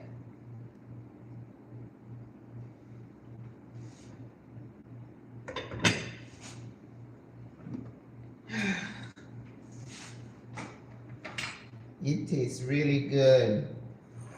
It's got a little hint of heat. I hope she doesn't mind, my friend, because I like a little heat. The jalapeno was just right.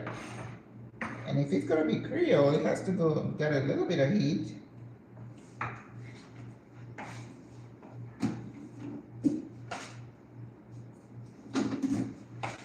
So this week we had the Jazz Festival, and a lot of us went on Wednesday to see Lettucey. I was calling her Hola. I was calling her Ledesi. It's like, no, it's Lettucey. She was so good. And in the beginning, the whole festival was dedicated to a Panamanian ballerina who was very famous, and they did a big presentation. There was a troupe from Cologne that did a big presentation about her life. That was nice. And then there is a gentleman who is Panamanian here who put the whole thing together. Perez, I forgot his first name. But I mean, he was like, he was playing the and the organ at the same time. It was amazing. He was so talented. So it was a good time. We had a good time. And then it culminated in yesterday. They had the jazz festival ending. It was on the ground. People can just bring their blankets and sit. I had gotten a little bit dehydrated the day before. So I'm like, I'm gonna stay home. So I stayed home and I just recorded another video. Lettucey, she was so good. I had never heard of her. I'd never heard of her. I'm not such a jazz enthusiast, so I don't know. I remember Louis Armstrong, but if you were to ask me who the most current prodigies, people who play the sax, we had a guy who played the sax. Woo, he made that. I don't know why the sax players look sexy to me. I mean, to have such good set of lungs, first of all, and then to make that sound. Was amazing. So it was good. It was really good. And we had a good time. So I was like, it's okay. I can miss that yesterday. So I missed it. But it looked like it was fun. Because in Florida, where I live, I used to be a concert ticket holder, for the season. So, but I'm more into classical music. That's what I like. I like choral music. I like the classics. I do like Sarah Brightman. She's an English singer.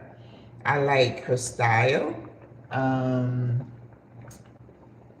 But I'm not, I don't know the most modern, common. Oh, come on. Oh my God. Whew. Pray my strength in the Lord with this burner. Let me see if that one in the back works better. I don't know.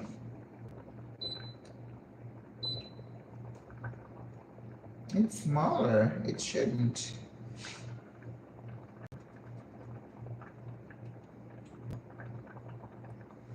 Let us see.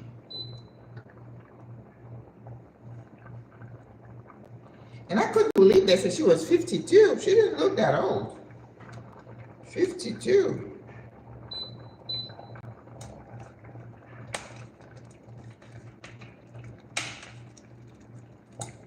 But I remember at the cafe, I used to have a rice cooker. I mean, surprisingly, it cooked rice pretty well. Yep, it did.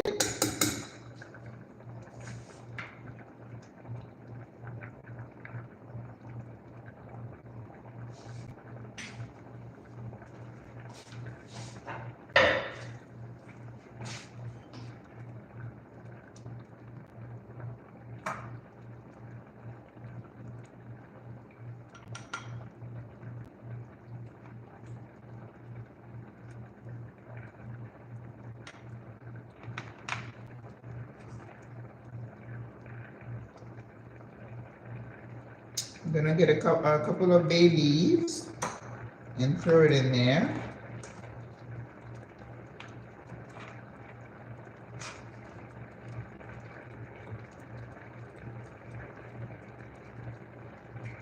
A little bit of that tomato sauce. Hope it doesn't make this thing go sleep again. Because you do need a little bit of that red tomato-ish color, not a lot. Like I said, I did not have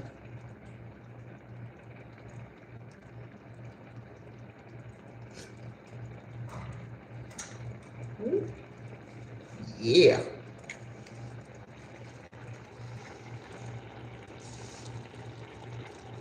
I saw this chef also add some sugar into her gumbo.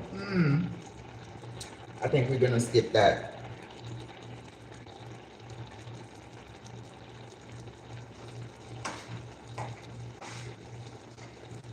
All right, so my rice, once it gets like this, it's just to cover it and then turn down the heat.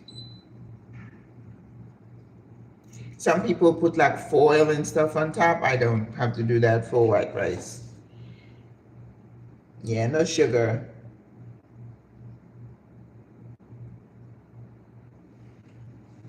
But I was surprised that they were able to get Lettucey to come to Panama. I'm waiting for Mark Anthony to come. Now that one, I'm gonna have to go. I love me some Mark Anthony.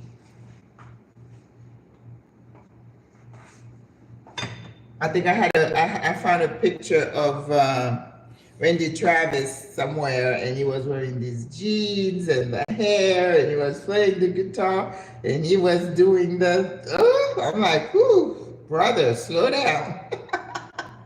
He said he's been single and he's been chased. I mean, he hasn't had,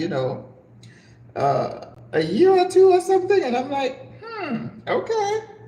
But yes, that boy is sexy. He went hiding in Brazil. I think that's where he is right now. So anyway, it's almost time to put our fish in.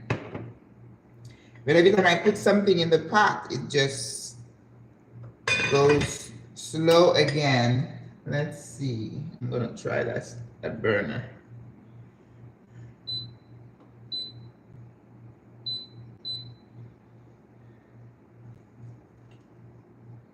Don't understand.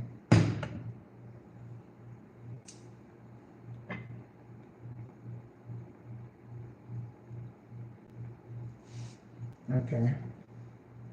It's doing better in the back burner. Sorry, you guys. It seems like I don't even know my own kitchen. But these...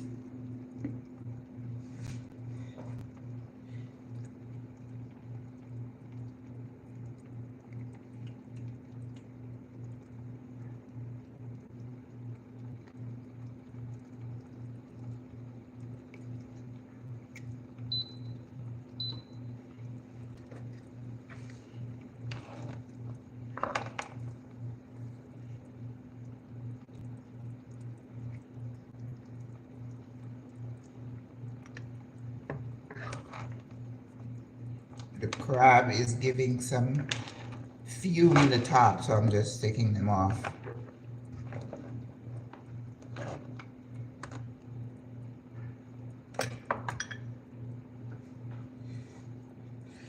So I'm going to season a little bit.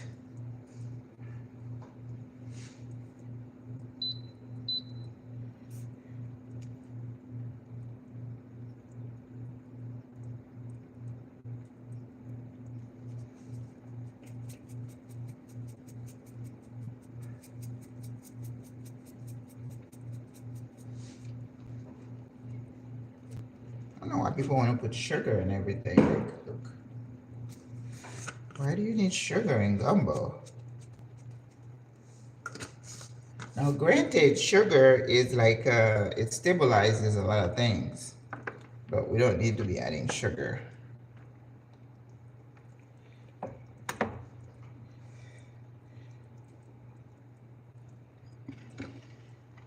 We're putting our fish in.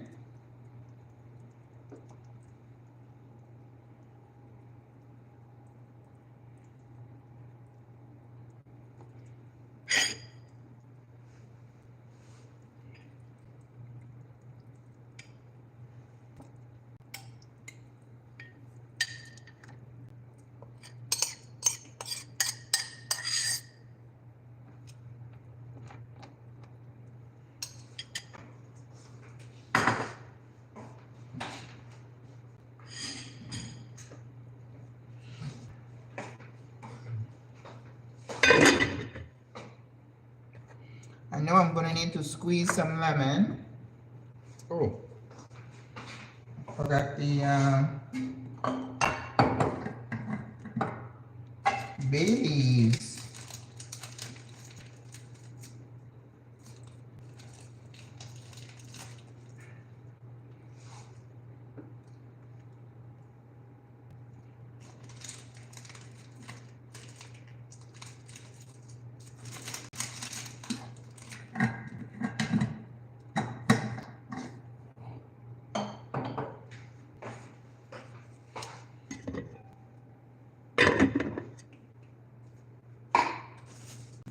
And we're gonna make a bouquet garni, which is the cilantro and thyme. We're gonna throw it in there.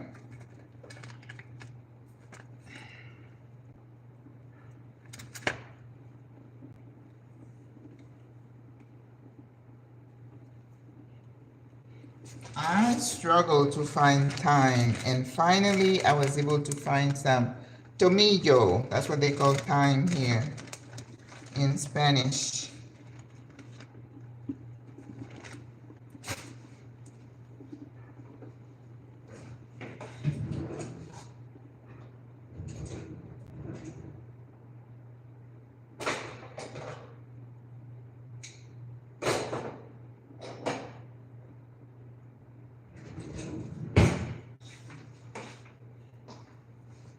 Okay, thyme and cilantro, we're gonna tie it.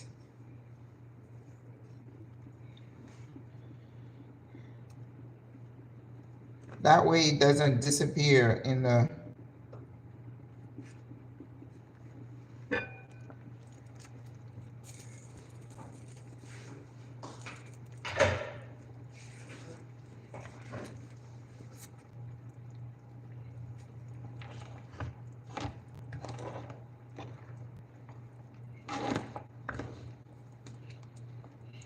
I need this baby to be a little thicker.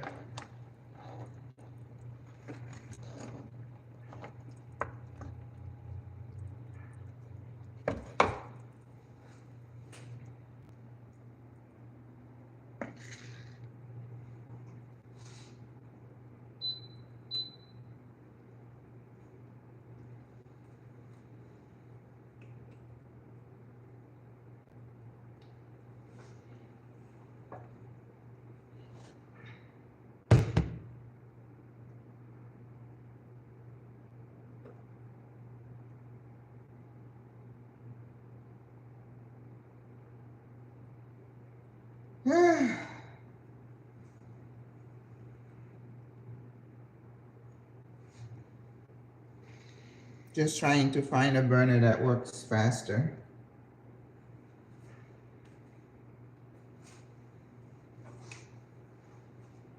It needs to thicken up.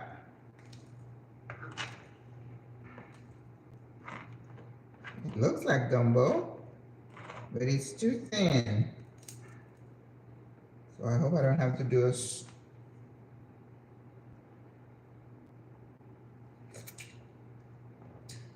tastes really, really good. Ooh. I mean, the flavors are on point.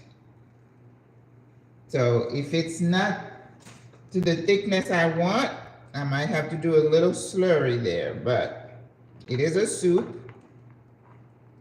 But the flavors are just on point. Yeah. All right, let's put the shrimp in. Let me wait. Let's wait. It's really good. Squeeze a little lemon, lime. You know me and lime, I love a little lemon.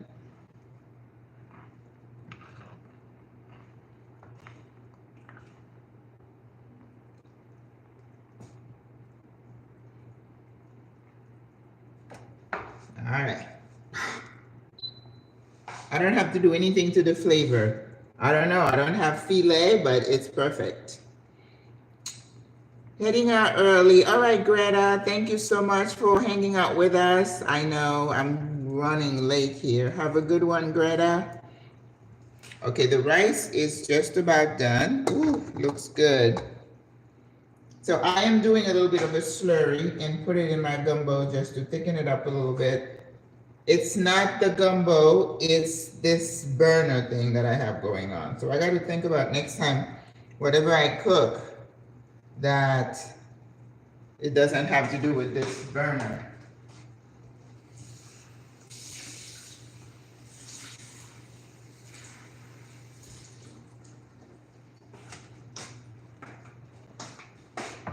Okay, now it's deciding to work.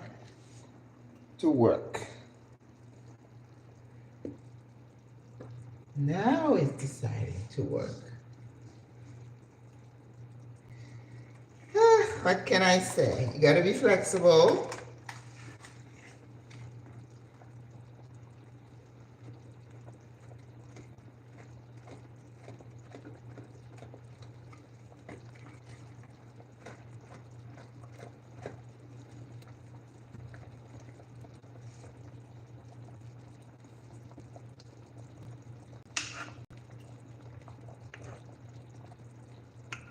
You want to take those out.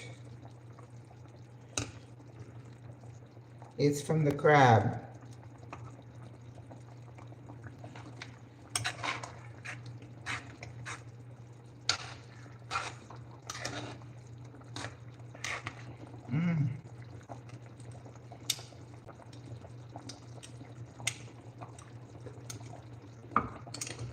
Look at that. Now it's boiling.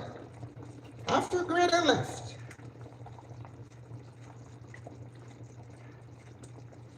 You guys saw how I struggle with this. I'm putting the shrimp in.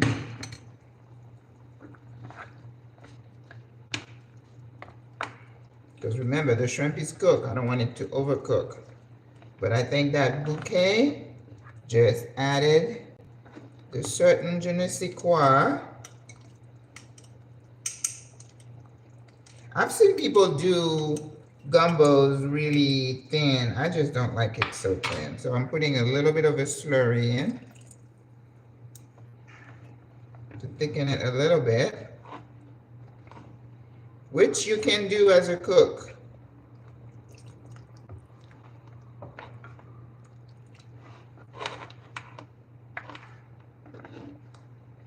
Okay. Ooh. It looks amazing. Who invented cornstarch? It's a lifesaver.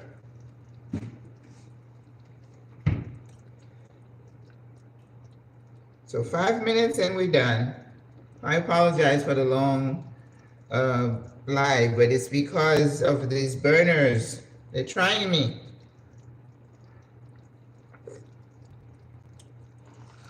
Oh my God. I wish I could tell you how yummy this looks. I wish you could taste it. Look at that pot of gumbo. Oh my word. All right, let me start putting things away so we can plate this.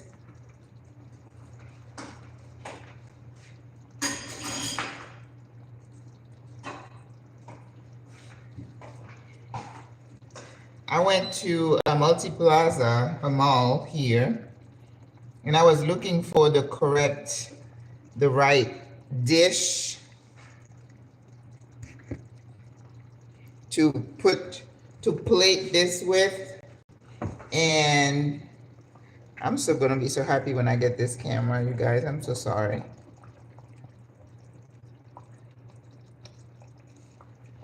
So I found this plate. Usually when you are plating soups or anything like that, you want a dish that has this level of depression, right?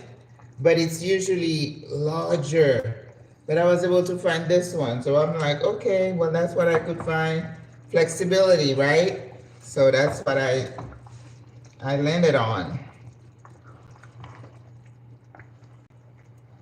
Okay. Our gumbo is done. So now I'm going to take out the bouquet because it's done its work. That thyme in there, you could taste it. So once you get what you want out of it, you take it out.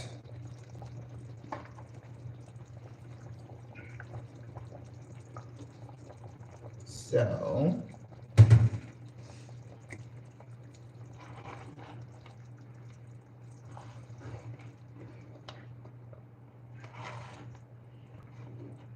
don't you wish you had that at home and you could just, like on a cold day, you just get some? I'm putting the rest of the slurry in there.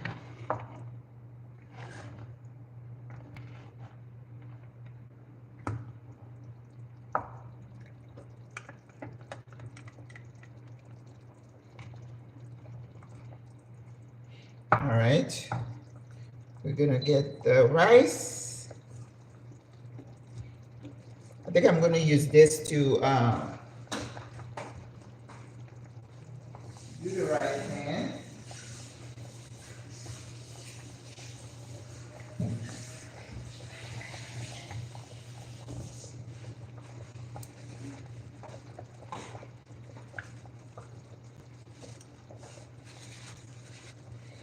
Okay. So let me taste the rice, make sure it's cooked. Should be. Oops, I told my friend 12:30, so she's gonna be here soon.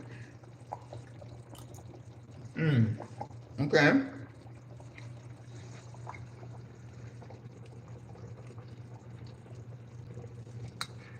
Get our rice.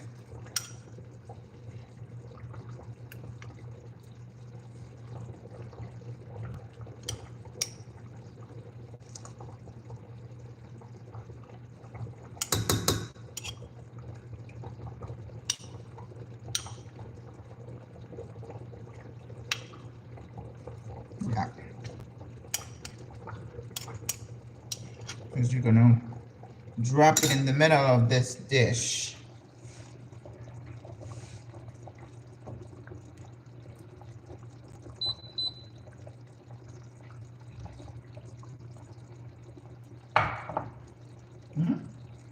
Then you're gonna put your gumbo.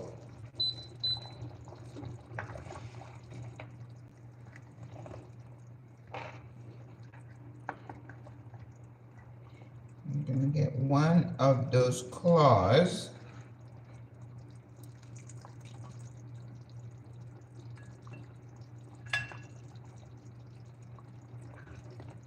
Shrimp.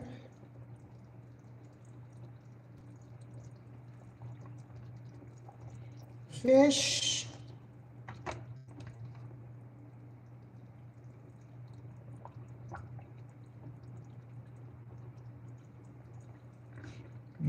veggies.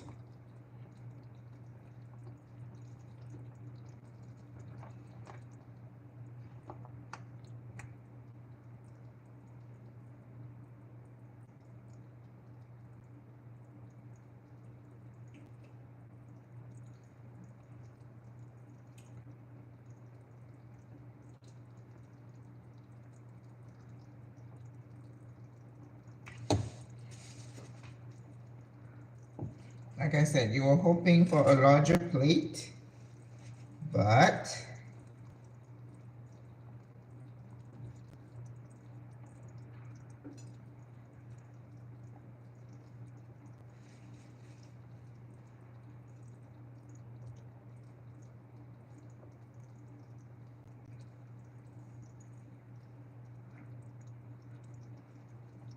I guess I could have used another one of my plates, but I didn't want to.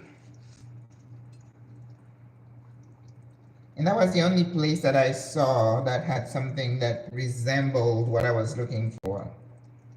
I think when I go home, I need to bring dishes for, what is it? The French onion soup, the one with the handle. I'm gonna get that. And then I'm gonna get some large soup plates. I'll carry them in my carry-on so they don't break.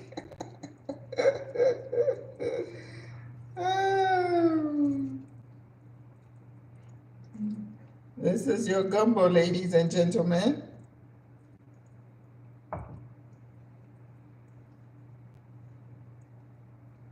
But this is a soup, remember. You can have that with some bread, but it is warming and it's pretty good. It tastes really good. I think my thing is kind of leaning.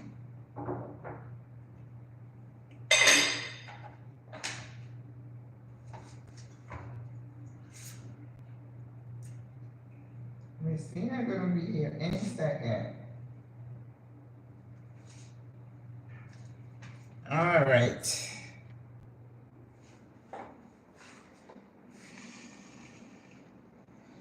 This is our gumbo with the crab.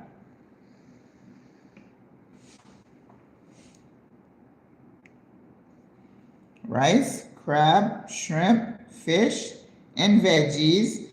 The color is just right.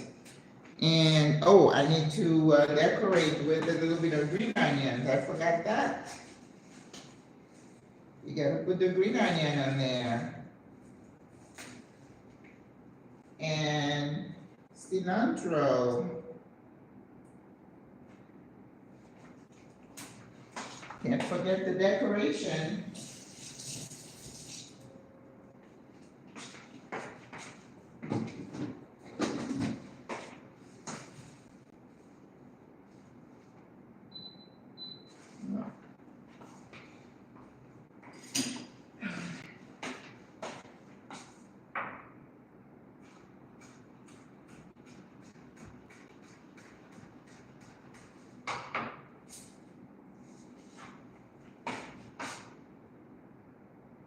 Oops, that's a big one.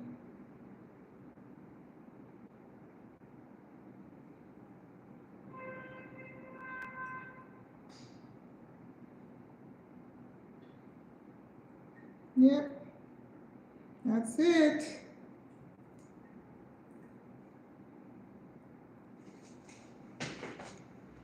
All right, you guys, I know I kept you long. I apologize for that, but I needed a bigger plate that I couldn't find. So this is the best I could do, but it tastes really good and it looks like gumbo. And I'm gonna dig in. My friend should be here in 5 minutes. So thank you for hanging with me. This is the gumbo that I made. So thank you, thank you, thank you. Love the presentation, great. Yeah, you have to do decoration with the green cilantro and green onions. All right, guys, have a beautiful day. God loves you. Bye. Mwah.